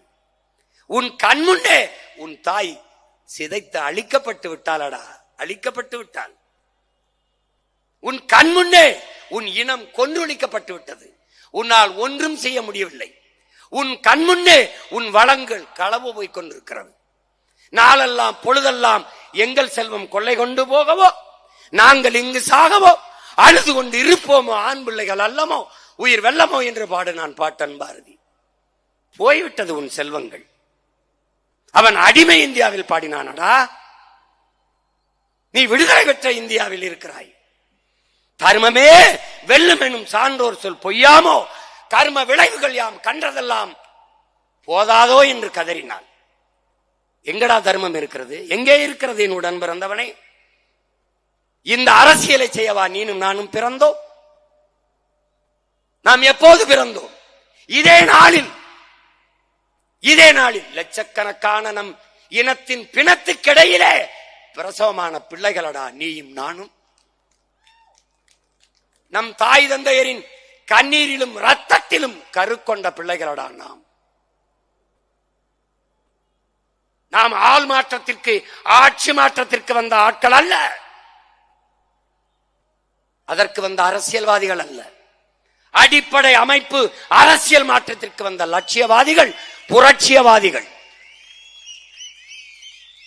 ஐயா ஸ்டாலினை வீழ்த்தி ஐயா எடப்பாடியை உட்கார வைப்பது, எடப்பாடி ஐயா வீழ்த்தி ஐயா ஸ்டாலினை உட்கார வைப்பது இல்லை. இந்த கோட்பாட்டையே வீழ்த்தி புதிய ஒரு கோட்பாடு, புரட்சிகர அரசியல் கோட்பாடு, பெருந்தலைவன் பிரபாகரன் கண்ட பெருங்கனவை கட்டி எழுப்புகிற கோட்பாடு, தீய ஆட்சி முறையை ஒழித்து தூய ஆட்சி முறையை மலரச் செய்கிற மகத்தான கோட்பாடு.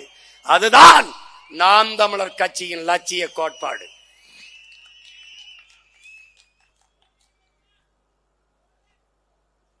விவசாய சின்னம் இருந்தால் வாக்கு அதிகமாகிவிடும் என்று எடுத்துக்கொண்டீர்கள். என்ன நடந்தது? என் அன்பு உடன் பிறந்தானே, என்ன நடந்தது? உனக்கு சொல்லுவேன் நீ யார் என்று, உனக்கு சொல்லுவேன் நீ யார் என்று ஆழ்மனதில் பதிவு செய்து கொள். உலக வரலாற்றிலே நீ ஆகச் சிறந்தவன், உன்னதமானவன். காரணம் காரணம் கையறு நிலையில் விடப்பட்ட தமிழ் தேசியனத்தின் பிள்ளைகள் நாம். நம் தலைவன் நமக்கு கற்பித்தான், நமது விடுதலை நமது கையில் என்று. அதை உணர்ந்து தெளிந்த உன் உடன் பிறந்தவன் நான் முடிவெடுத்தேன். என் மூச்சு காற்றை நானே சுவாசிப்பது போல, எனக்கான உணவை நானே எடுத்து உண்பது போல, எனது உரிமையை நானே போராடி பெறுவது என்று களத்திற்கு வந்தேன். அந்த உணர்வோடுதான் நீங்கள் என்னோடு இணைந்தீர்கள். நம்மிடத்திலே பணம் இல்லை, நம்மை ஆதரித்து பேச ஒரு ஊடகம் இல்லை. காரணம், தமிழ் தேசிய அரசியல் ஆபத்தானது. யாருக்கு? இதுவரை இந்த நிலத்திலே இருந்த அயோக்கிய அரசியல் தலைமைகளுக்கு ஆபத்தானது. இவன் எதற்கடா நம்மை விமர்சிக்கிறான்? 10 ஆண்டுகால ஆட்சியில் இருந்து கணக்கில்லாத ஊழல் லஞ்சத்தில் ஊறி திளைத்தோமா? வளங்களை கொள்ளையடித்து கொளுத்தோமா? முறையற்ற நிர்வாகத்தை செய்தோமா? நாடெங்கிலும் கணக்கில்லாத கற்பழிப்புகள், கொலைகள் நடந்ததா? இல்லை. பிறகு எதற்காகடா விமர்சிக்கிறான்? பயம். சீமான் வளர்ந்து விடுவானோ, வென்று விடுவானோ, நாம் தமிழர் கட்சி ஆட்சி அதிகாரத்திற்கு வந்து விடுமோ என்ற அச்சம். தமிழ் தேசிய அரசியல் ஆபத்தானது. யாருக்கு? இதுவரை இந்த நிலத்தில் இருந்து என் மண்ணை மக்களை ஏமாற்றி வஞ்சகம் சூழ்ச்சியால் பிழைத்துக் கொண்டிருக்கிற இவந்த துரோகிகளுக்கு ஆபத்து. பிறகு யாருக்கு ஆபத்து? யாருக்கு ஆபத்து?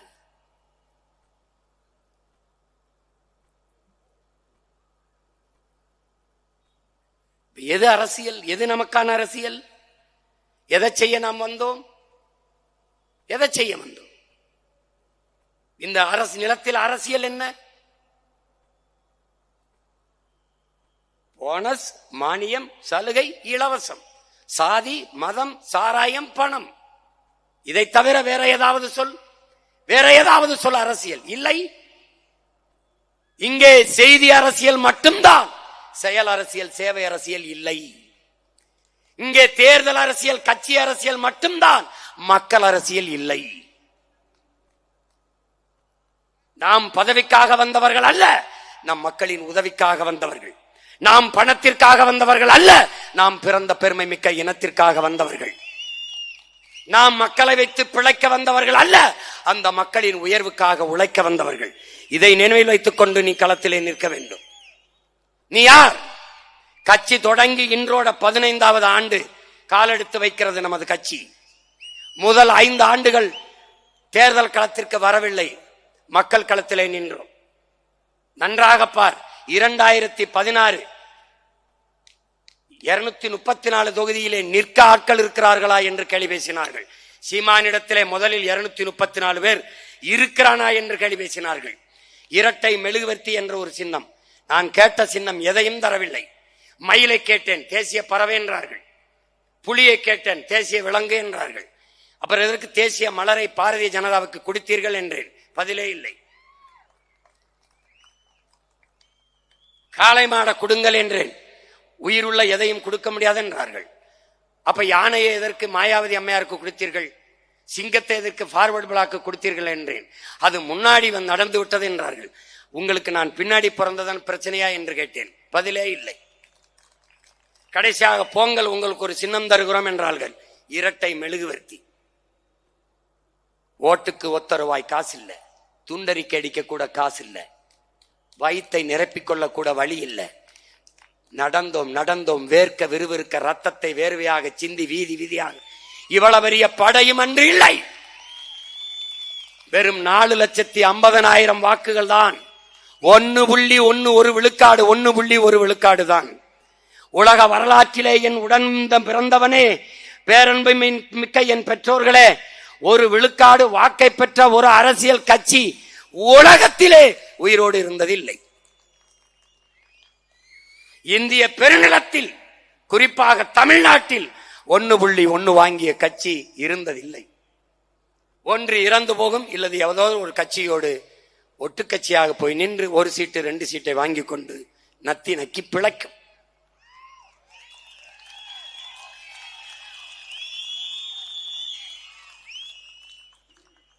சோம்பலும் ஓய்வும் தற்கொலைக்கு சமம். அந்த சோறு வரும்போதெல்லாம் என் கண்முன்னே என் தலைவன் பிரபாகரன், மண்ணின் விடுதலைக்காக இன்னுயிரை இந்த மாவீரர்கள், கொத்து கொத்தாக செத்து விழுந்த என் மக்கள், என் மொழி சாகக்கூடாது என்று செத்த எமது மொழிப்போர் மறவர்கள், எங்கது முன்னவர்கள் பகுத்து வகுத்து தந்த பாதை மறுபடியும் உசிப்பிக் கொண்டு எழுந்தோம். 2019 பாராளுமன்றம் 17,50,000 வாக்குகள், 5 விழுக்காடை தொட்டோம். பிறகு 21 சட்டமன்றம். அப்போது ஒரு விவசாயி என்று ஒரு சின்னத்தை கொடுத்தார்கள். 19 தேர்தலிலும் தோற்றோம். இடையில் நடந்த எல்லா இடைத்தேர்தலிலும் போட்டிட்டது. இந்திய வரலாற்றில், அரசியல் வரலாற்றில், தமிழ்நாட்டு அரசியல் வரலாற்றில் ஒரு இடைத்தேர்தல், ஒரு தேர்தலை கூட புறக்கணிக்காமல் போட்டியிட்ட ஒரே கட்சி நாம் தமிழர் கட்சி மட்டும்தான்.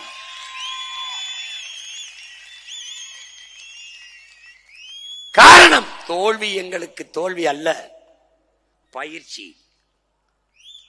வெற்றியையும் தோல்வியையும் சமமாக கருதுகிறவன் எவனோ அவனே உண்மையாக வீரன், அவனே உண்மையான வீரன். எங்களுக்கு 2-3 தான். மறுபடியும் போட்டி. தொடர்ந்து தொடர்ந்து களத்திலே நின்றோம். 2019 ஒரு சின்னம், விவசாயி கின்னா கண்ணா கிசான் என்ற ஒரு சின்னம். ஒரு கைகட்டி ஒரு வட இந்திய விவசாயி, ஒரு இரட்டை கரும்பு விவசாயி என்று பெயர் வைத்தவன் நான் தான். அவருக்கு வீதி வீதியாக கொண்டு போய் சேர்த்தோம். 17,50,000. நீலகிரியில வேட்பாளரை போடவில்லை. என் தம்பிகள் தவறு செய்து விட்டார்கள். இல்லை என்றால் 18 லட்சத்திற்கு மேலே தொட்டு அன்றைக்கு 6 விழுக்காடை தொட்டு இருக்கும் கட்சி. இடையிலே என் அண்ணன் கமலஹாசன், இடையிலே ஐயா டிடிவி, எல்லாரையும் தாண்டி சற்றும் தளர்ச்சியின்றி பயணத்தை தொடர்ந்து போய்கொண்டே இருந்தது. 21 விவசாயி சின்னம், அதே சின்னம். 234 போட்டி, 117 பெண்கள், 117 ஆண்கள், சம வாய்ப்பு. ஒடுக்கப்பட்ட நிராகரிக்கப்பட்ட தமிழ் சமூகங்களுக்கு வாய்ப்பு, பொது தொகுதியிலே ஆதி தமிழ் குடிகளுக்கு தேவேந்திரருக்கு வாய்ப்பு. போட்டி 30 லட்சம் வாக்கு, 7 விழுக்காடு வாக்கு. அங்கீகாரம் பெறவில்லை, இன்னும் 1 விழுக்காடு. 24 இந்தியாவை யார் ஆள்வது? தோற்றம் துவண்டு போகவில்லை. காரணம், பெற்ற தலைவன் அப்படி, உருவாக்கிய தலைவன் அப்படி.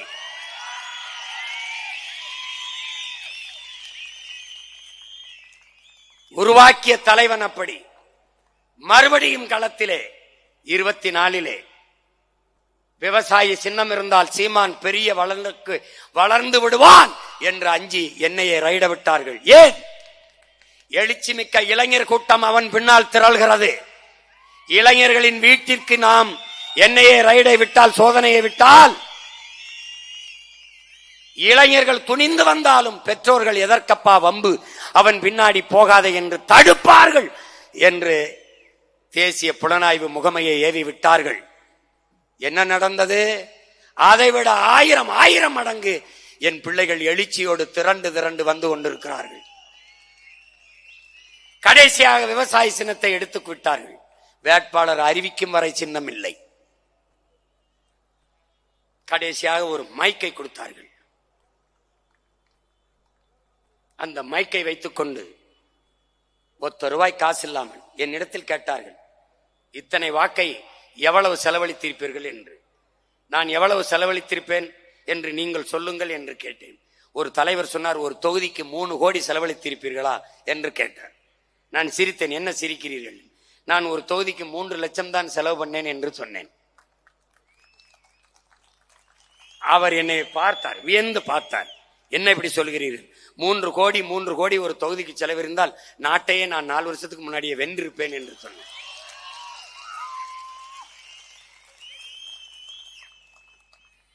அந்த தேர்தலில் 36 லட்சம் வாக்குகளை நாம் பெற்றோம்.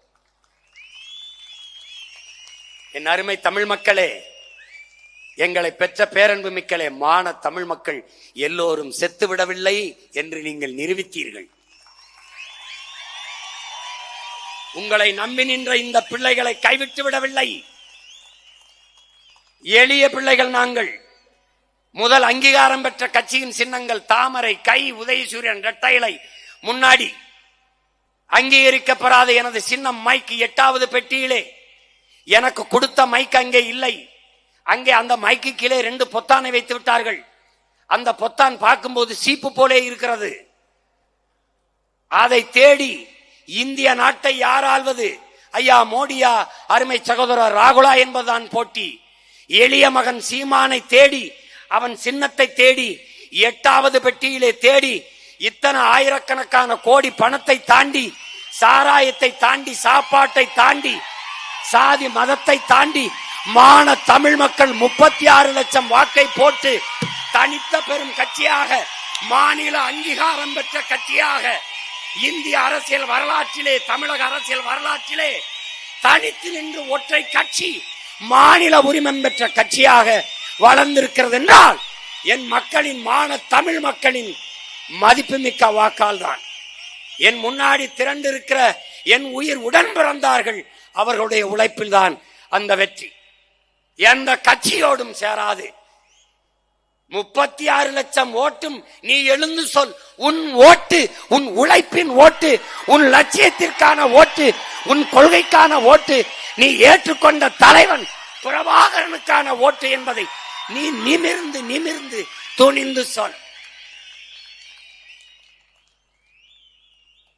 உலக வரலாற்றில் பயங்கரவாதி என்று சொன்னவனை, தடை செய்து வைத்தவனை தலைவனாக ஏற்று இறக்கிய புலிக்கொடியவை ஏந்தி ஒவ்வொரு தேர்தலுக்கும் ஒரு சின்னத்தை தந்தாலும் தளராது களத்திலே நின்று தோற்றாலும் இன்னும் துணிந்து களத்திலே நிற்கிற ஒரு புரட்சிகர அரசியல் படை நாம் தமிழர் கட்சி மட்டும்தான். என் உடன் பிறந்தானே, நீ சொல், இதில் எந்த கட்சியோட சேர்ந்து நீ நின்று உன் கனவை நிறைவேற்றுவாய்?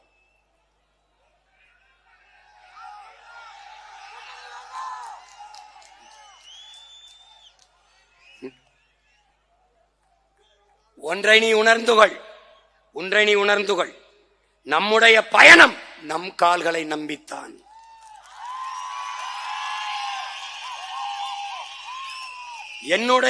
உன்னுடைய கனவு நம் தோள்களில் தான். அடுத்தவர் கால்களையோ தோள்களையோ நம்பி பயணிக்கிற கோழைகள் நாம் அல்ல. கூட்டத்தில் நிற்பவனுக்கு துணிவோ வீரமோ தேவையில்லை, தனித்து நிற்பதற்குத்தான் துணிவும் வீரமும் தேவை. நாம் வீரர்கள், அதனால் தனித்தே களம் காணுவோம். என் அன்பிற்குரிய மக்களே, என் அருமை சொந்தங்களே, ஒரு தலைவன் என்பவனுக்கு முதல் தகுதி அவன் பிறந்த மண்ணை, அவன் மக்களை உண்மையாக முழுமையாக நம்ப வேண்டும், நேசிக்க வேண்டும். நான் என் மக்களை 100 விழுக்காடு உண்மையாக நம்பி நேசிக்கிறேன், காதலிக்கிறேன். நான் என் மண்ணை பேரன்பு கொண்டு நேசிக்கிறேன். இது மண் அல்ல, என் தாயின் மடி என்று நான் நேசிக்கிறேன்.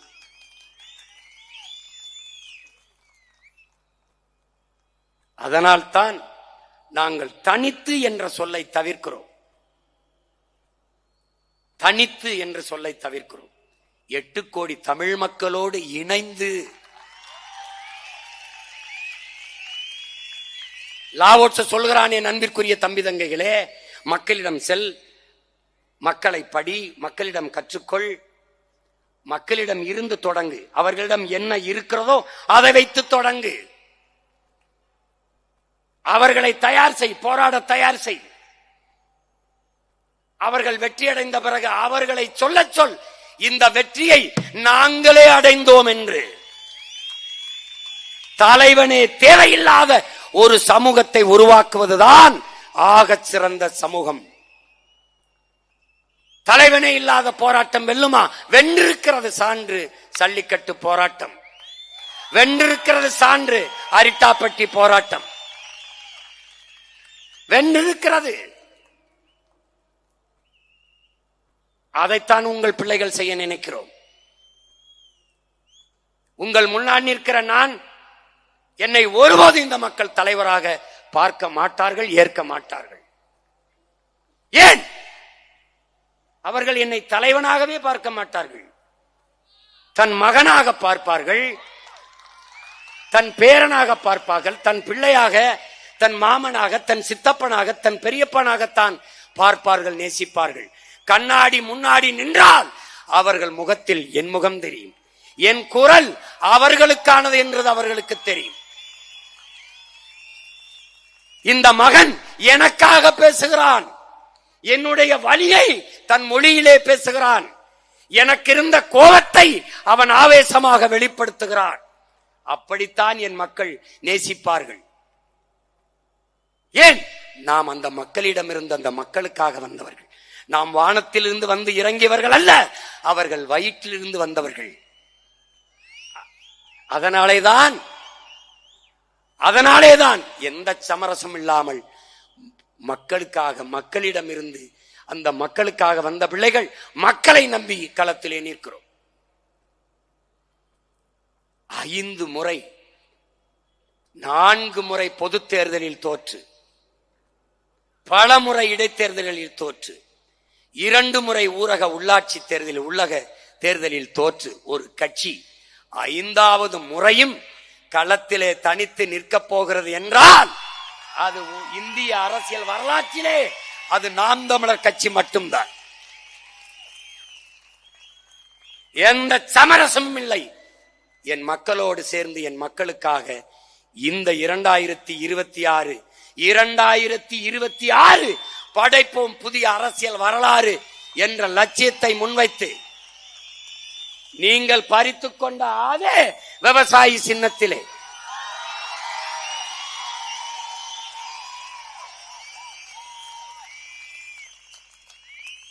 ஐயா ரஜினிகாந்த் அவர்கள் சொன்னது போல வந்துட்டேன்னு சொல்லு, திருப்பி வந்துட்டேன்னு சொல்லு. அந்த விவசாயிக்கு எனக்கும் சம்பந்தம் இல்லை, ஆனா இந்த விவசாயிக்கு எனக்கும் சம்பந்தம் இருக்கு.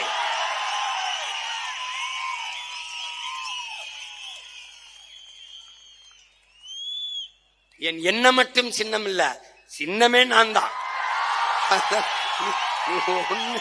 ஒன்னும் செஞ்சது. உழவு இல்லை என்றால் உணவு இல்லை, உணவு இல்லை என்றால் உயிர்கள் இல்லை, உயிர்கள் இல்லை என்றால் உலகம் இல்லை. உழவை மீட்போம், உலகை காப்போம் என்ற முழக்கத்தை முன்வைத்து இந்த தேர்தலிலே நாங்கள் களத்திலே நிற்போம்.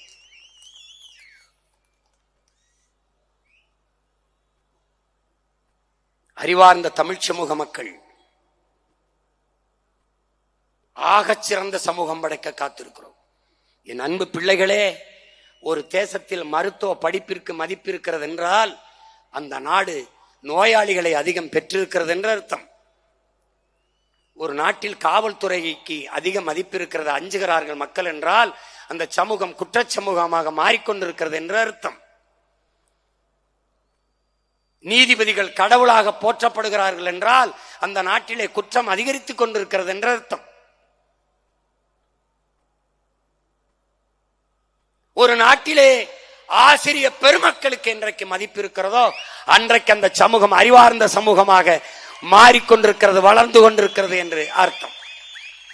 நீ IAS ஆக, IPS ஆக, டாக்டராக, இன்ஜினியராக எவனானாலும் உன்னை பிரசவிப்பவன் ஆசிரிய பெருமகன் என்பதை நினைவில் வைத்துக்கொள். உங்கள் பிள்ளைகளின் ஆட்சியிலே ஆசிரிய பெருந்தகைகள் தான் பெருமதிப்பு அளிக்கப்படும். நோயற்ற சமூகம் உருவாக்குவோம். குற்றவாளிகளே உருவாகாத சமூகத்தை படைப்போம். அது என் கனவல்ல, என் தலைவனின் கனவு, எமது முன்னவர்களின் கனவு. அப்படிப்பட்ட ஒரு சமூகத்தை படைக்க களத்திலே நிற்கிற பிள்ளைகள் உங்கள் பிள்ளைகள். இந்திய அரசியலை, இந்திய நாட்டை யார் ஆள்வது என்பதில் என்னை தேடிய மக்கள் தமிழ்நாட்டை யார் ஆள்வது என்பதில் என்னை தவிர்த்துவிட்டு என் மக்கள் செல்ல மாட்டார்கள். இம்முறையும் 234 போட்டி, 117 இடம் பெண்களுக்கு, 117 இடம் ஆண்களுக்கு, அதிலே 134 இடங்கள் வெறும் இளைஞர்களுக்கு என்பதை என்னரும் தமிழ் தம்பி தங்கைகள் புரிந்து கொள்ள வேண்டும். மாணவர், இளைஞர், மகளிர், தகவல் தொழில்நுட்ப படை இதை பெருக்காது நாம் தமிழர் கட்சி சிறக்காது. மாணவர், இளைஞர், மகளிர் படை நில்லாது நம் கட்சி வெல்லாது. இதை கவனத்தில் கொண்டு என்னரும் தம்பி தங்கைகள் களப்பணியாற்ற வேண்டும். மற்றவர்களுக்கு அரசியல் கட்சி தேர்தல், இது நமக்கு போர், தன்மான போர், இனமான போர், உரிமை மீட்பு போர், நிலம் காக்கும் போர், நிலத்தின் வளம் காக்கும் போர்.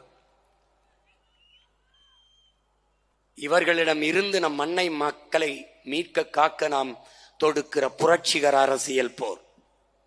நம் தலைவனின் ஆயுதம் மிச்சம் வைத்ததை அவன் பிள்ளைகள் நம்முடைய அறிவாயுதம் ஏந்திய அரசியல் புரட்சி வென்று முடிக்க வேண்டும். இனப்படுகொலைக்கு இன்றைக்கு நமக்கு நிகழ்ந்த அநீதிக்காக பேசுவதற்கு ஒருத்தன் இல்லை. ஆனால் நம்மிடத்தில் அதிகாரம் வந்தால் உலக நாடுகளில் எல்லாம் தமிழ்நாட்டு அமைச்சர்கள், இந்திய நாடாளுமன்றத்திற்கு சென்ற நாம் தமிழர் கட்சி நாடாளுமன்ற உறுப்பினர்கள் என் இனம் எப்படி கொல்லப்பட்டது என்ற ஆவணத்தை சேமித்து காணொலி ஆவணம் அச்சாவணமாக எடுத்துக்கொண்டு உலக நாடுகள் எல்லாம் எனக்காக பேசுகிற தேசிய இன பெருமக்கள், சீக்கியர்கள், வங்காளிகள், குஜராத் வங்காளிகள், திரிபுரா, மணிப்பூர், நாகாலாந்து, கர்நாடகா எல்லா மாநிலங்களும் தேசிய இனங்களின் ஒருமைப்பாட்டுக்கு உழைத்துக் கொண்டிருக்கிற பெருமக்கள், காஷ்மீர் எல்லா மாநிலத்திலிருந்தும் என்னோடு நிற்க என் உடன் பிறந்த தேசிய இன மக்கள் நிற்கிறார்கள். அவர்களோடு உலகெங்கும் சென்று மனசாட்சியுள்ள மானுடர்களை தட்டி எம் இனத்திற்கு இழைக்கப்பட்ட அநீதியை பாருங்கள், எங்களை கொன்று குவித்த கொடுங்கோலை பாருங்கள். ஒரு பொது அரசியல் தீர்வுக்கு வாருங்கள். என்ன தீர்வு? ஒரு பொது வாக்கெடுப்பு, ரெஃபரண்டம். உலகில் எத்தனையோ நாடுகள் பிரிந்திருக்கிறது. நார்வே, ஸ்வீடன், கிழக்கு தைமோர், மேற்கு தைமோர், இப்படி எத்தனையோ நாடுகள். அண்மையிலே சேர்பியாவில் இருந்து கொசோவா, தெற்கு சூடான், இப்படி எத்தனையோ நாடுகள் பிரிந்து பிறந்திருக்கிறது. அப்படி எங்களுக்கு ஒரு வாய்ப்பு, ஒரு அரசியல் தீர்வுக்கான வாய்ப்பு. என்ன வாய்ப்பு? பொது வாக்கெடுப்பு, ஒரு முன்வைப்பு. தமிழீழ என் சொந்தங்கள் இடத்திலே ஒற்றை இலங்கை ஒரே ஆட்சிக்குள் இணைந்து வாழ்கிறீர்களா, தனித்தமிழ் ஈழமாக மீள்கிறீர்களா என்ற கோரிக்கையை முன்வைத்து, ஒரே இலங்கைக்குள் வாழ்கிறோம் என்று எமது மக்கள் வாக்களித்து விட்டால் நாங்கள் வாய்மூடி மவுனிக்கிறோம். தனித்தமிழ் ஈழமாக மீள்கிறோம் என்று வாக்களித்து விட்டால் எங்களை தனித்தமிழ் ஈழமாக, தனித்தமிழ் சோசலிச குடியரசாக பிரித்து அறிவித்து பிரகடனப்படுத்துங்கள். விடுதலை பெற்ற ஒரு இனத்தின் மக்களாக எங்களை வாழ விடுங்கள். என் அன்பிற்குரிய சொந்தங்களே, என் அருமை பெற்றோர்களே, அறிவார்ந்த என் தம்பி தங்கைகளே, ஒரு புழு உடம்பெல்லாம் முடிமுளைத்து ஒரு கூடு கட்டி, அதில் ஆர்வா பருவத்தில் ஒரு கூடை கட்டி அந்த கூட்டுக்குள் இருக்கும் போது அதற்கு முடி முளைத்திருக்கும். அந்த முடியை ஒவ்வொரு முடியையும் உதிர்க்க உதிர்க்க உதிர்க்க அது மரணத்தை ஒவ்வொரு முறையும் தொட்டு தொட்டு திரும்பும் என்கிறான். அவ்வளவு வலியை தாங்கி அந்த பூச்சி, சின்ன புழு இருக்கும் என்கிறான். மரணத்தின் வலியை தாங்கி தாங்கி எல்லா முடிகளையும் உதிர்த்த பிறகு அதற்கு இறக்கை முளைக்கிறது. அந்த இறக்கை முளைத்து கூட்டை உடைத்து பறக்கிறது விடுதலை பெற்ற பறவையாக. அதுதான் நீங்கள் பார்த்து ரசிக்கிற பட்டாம்பூச்சி, வண்ணத்து பூச்சி. அப்படி விடுதலைக்காக எண்ணற்ற மயிர்களை அல்ல, உயிர்களை லட்சக்கணக்காக சிந்திய மக்கள் இறக்கை விரித்து நிற்கிறோம். சுதந்திர பறவையாக எங்களை விடுதலை பெற்ற இனத்தின் மக்களாக உலக அரங்கிலே, இந்த பூமி பந்திலே பறக்க அனுமதி தாருங்கள் உலகத்தீரே. இந்த நிலையை இந்த மகன் இன்றைக்கு கெஞ்சிக் கொண்டு நிற்கிறேன். என்னை நீ தவிர்த்து விட்டு போகலாம். இந்த கூட்டம் சிறியவர்கள் கூட்டம் என்று எழுதி வைத்துக்கொள். 2026க்கு பிறகு சரியாக இன்னும் 6 மாதங்கள் என்னை நீ தவிர்த்து விட்டு செல்ல முடியாது. என்னை நீ மறைக்கலாம். நான் முன்வைக்கிற அரசியலை ஒருவராலும் தவிர்க்க முடியாது, மறைக்க முடியாது. நீ கொம்பாது கொம்பன். கட்டிப்பார். பரந்தூர்ல விண்ணூர்தி நிலையம் கட்டிப்பார். எல்லாரும் எதோ பண்ணி பார்த்தான். டங்ஸ்டன் தொழிற்சாலை, அரிட்டாப்பட்டியில் குலதெய்வம் கோயில் வாசலில் நின்று சொன்னேன், இந்த குலதெய்வத்தின் மேலே ஆணை, இந்த மகன் இருக்கிற வரை ஒரு கல்லை கூட எடுக்க முடியாது என்று. பேனா சிலை வைத்தே தீர்வோம் என்று வச்சு பார்.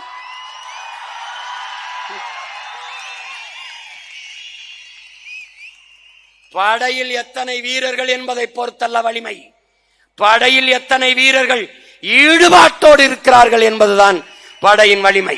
இங்கே நிற்கிறவன் எல்லாம் வெறி கொண்ட வேங்கைகள், அடிபட்ட புலியும் அடிமைப்பட்ட இனமும் எழுச்சியுற்றால் இவனும் எதிர் நிற்க முடியாது என்பதை உணர்ந்து கொண்டு ஆட்சியாளர்கள், அதிகாரத்தில் இருப்பவர்கள் உணர்ந்து கொண்டு வேலை செய்ய வேண்டும். என் அன்பு தம்பி தங்கைகளே, நம்மால் முடியுமா, இது சாத்தியமா என்று எண்ணாதீர்கள். தம்பி, தவறான பாதையில் வேகமாக செல்வதை விட சரியான பாதையில் மெதுவாக செல்வது மேலானது. முந்திக்கொண்ட முதல் கல் கோயிலின் வாசலில் படிக்கல்லாக இருக்கிறது. கடைசி வரை காத்திருந்த கல்தான் கலசம் ஏறுகிறது. நீ கடைசி வரை காத்திருந்து விட்டாய், விரைவில் கலசம் ஏறுவாய். ஒரே மலையிலிருந்து வெட்டி பெயர்க்கப்பட்ட கற்கள் ஒன்று கோயிலிலே படிக்கல்லாக இருக்கிறது. அதை மிதித்து மிதித்து பக்கத்திலே இருந்து உடைக்கப்பட்ட கல் உள்ளே கோயிலில் சாமி சிலையாக இருக்கிறது. கோயிலை பூட்டிவிட்டு போன பிறகு படிக்கல்லாக இருக்கிற கல் உள்ளே சிலையாக இருக்கிற கல்லிடம் கேட்கிறது, என் உடன் பிறந்தவனே, என் தங்கைகளே, என் பேரன்பு மிக்க பெற்றோர்களை கேட்கிறது, ஏய் மச்சான், 2 பேரும் ஒன்னாதாண்டா ஒட்டி இருந்தோம், ஒருத்தன் தாண்டா வெட்டி எடுத்தான், நான் காலுக்கு கீழே படிக்கல்லா இருந்து மிதிபடுகிறேன், நீ உள்ளே வழிபடுகிற இடத்திலிருந்து எல்லோரும் உனக்கு பூஜை புனஸ்காரம் செய்து பாலாபிஷேகம் எல்லாம் செய்து விழுந்து விழுந்து கும்பிடுகிறானே ஏன் என்று கேட்டதற்கு அந்த சாமி சிலையாக இருந்த கல் சொன்னது, மச்சான், நீ ஒரே அடியில் கீழே விழுந்து விட்டாய், அதனால் படிக்கல்லாக படுத்து கிடந்து மிதிபடுகிறாய். நான் இந்த மூக்கு இருக்கிறவாறு மூக்கு, இதுக்கு 3000 அடி தாங்கி இருக்கனடா. டே, என் கழுத்து இருக்குவார் கழுத்து, அதுக்கு 7000 அடி தாங்கி இருக்கனடா. என் கண்ணுக்கு கணக்கில்லாத அடி, என் நெத்திக்கு நினைக்க முடியாத அளவுக்கு அடி, என் காலுக்கு பல ஆயிரக்கணக்கான அடி, என் கைகளுக்கு பல ஆயிரக்கணக்கான அடி. ஒளியின் வழி தாங்கியதால் மக்கள் வழிபடுகிற பேரொளியாக நின்று கொண்டிருக்கிறேன். தொடர்ந்து தொடர்ந்து தோற்று தோற்று அவமானம், ஏச்சு, பேச்சு, கேடுகட்ட கேவலங்கட்ட விமர்சனங்களை தாங்கி தாங்கி நிற்கிற நாம் உறுதியாக இந்த மக்கள் போற்றப்படக்கூடிய இடத்தில் வென்று நிற்போம். நீ உறுதியாக இதை நம்பு தம்பி. என்னையை உன் மகனை, உன் உடன் பிறந்தவனை, உன் மாமனை, உன் சித்தப்பனை பொழுதுபோக்கு தளத்தில் தலைவனை தேடுகிறவன் தேட மாட்டான்.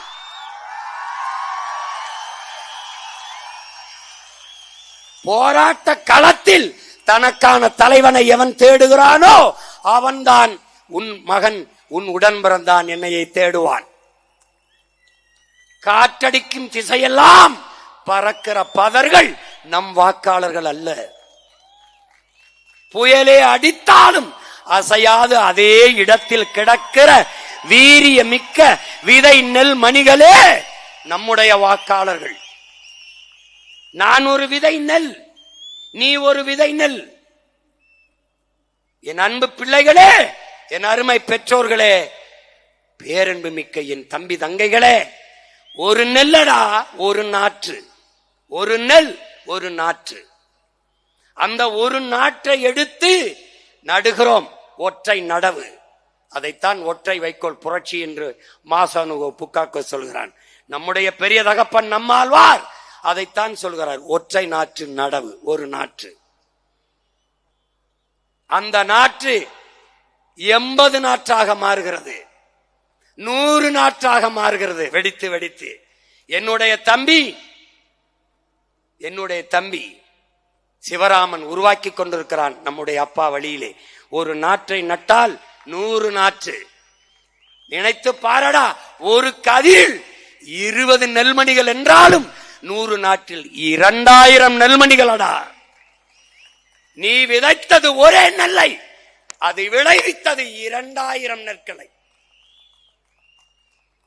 இங்கே எத்தனை ஆயிரக்கணக்கான விதை நெல்கள்? நீயும் நானும் முளைத்தால் எத்தனை லட்சக்கணக்கான விதைகள் என்பதை நீரி புரிந்து கொள்ள வேண்டும்.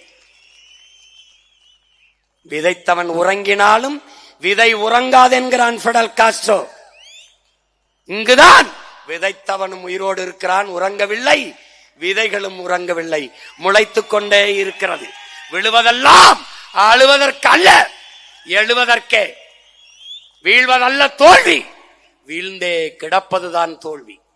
1 விழ 9 அல்ல, 1 விழ நாம் 100 எழுவோம். விழுவோம் விழுவோம், விதையாய் விழுவோம், எழுவோம் எழுவோம், விடுதலையாய் எழுவோம். நம் இலக்கு உறுதி செய்யப்பட்டு விட்டது, நம் வெற்றி உறுதி செய்யப்பட்டு விட்டது, நம் பாதை மிகச் சரியானது, நம் பயணம் மிகச் சரியானது. தூரம் சற்று, மிகச் சற்று. பாதையை சுருக்க வேண்டியதில்லை, பாதையை குறைக்க வேண்டியதில்லை, பயணத்தை மாற்ற வேண்டியதில்லை. மாறாக என் உடன் பிறந்தவனே, நம் கால்களை உறுதி செய்வோமடா. நம் கால்களை உறுதி செய்து களத்திலே பயணிப்போம்.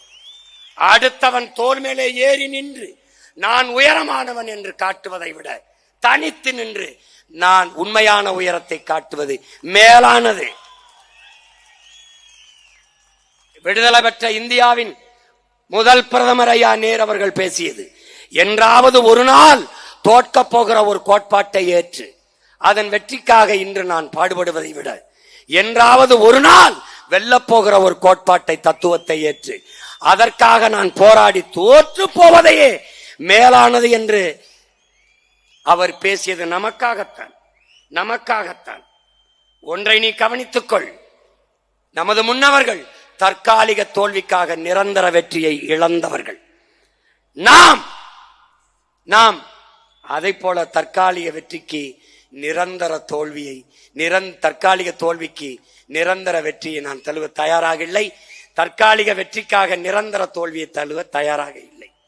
அதை புரிந்து கொள்ள வேண்டும். நாம் வந்தது இங்கு இருக்கிற ஆட்சியாளர்களைப் போல ஆட்சி செய்யல.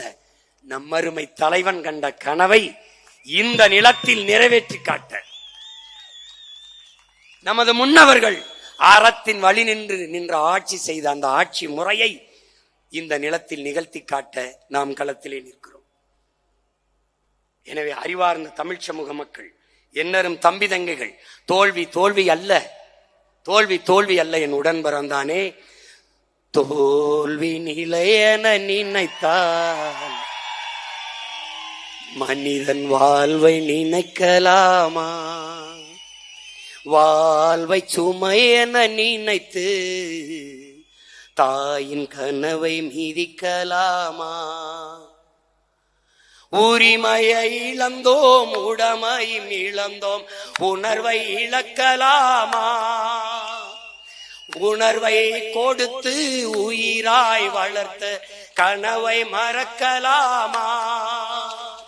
தோல்வி நிலையென நினைத்தால் மனிதன் வாழ்வை நினைக்கலாமா?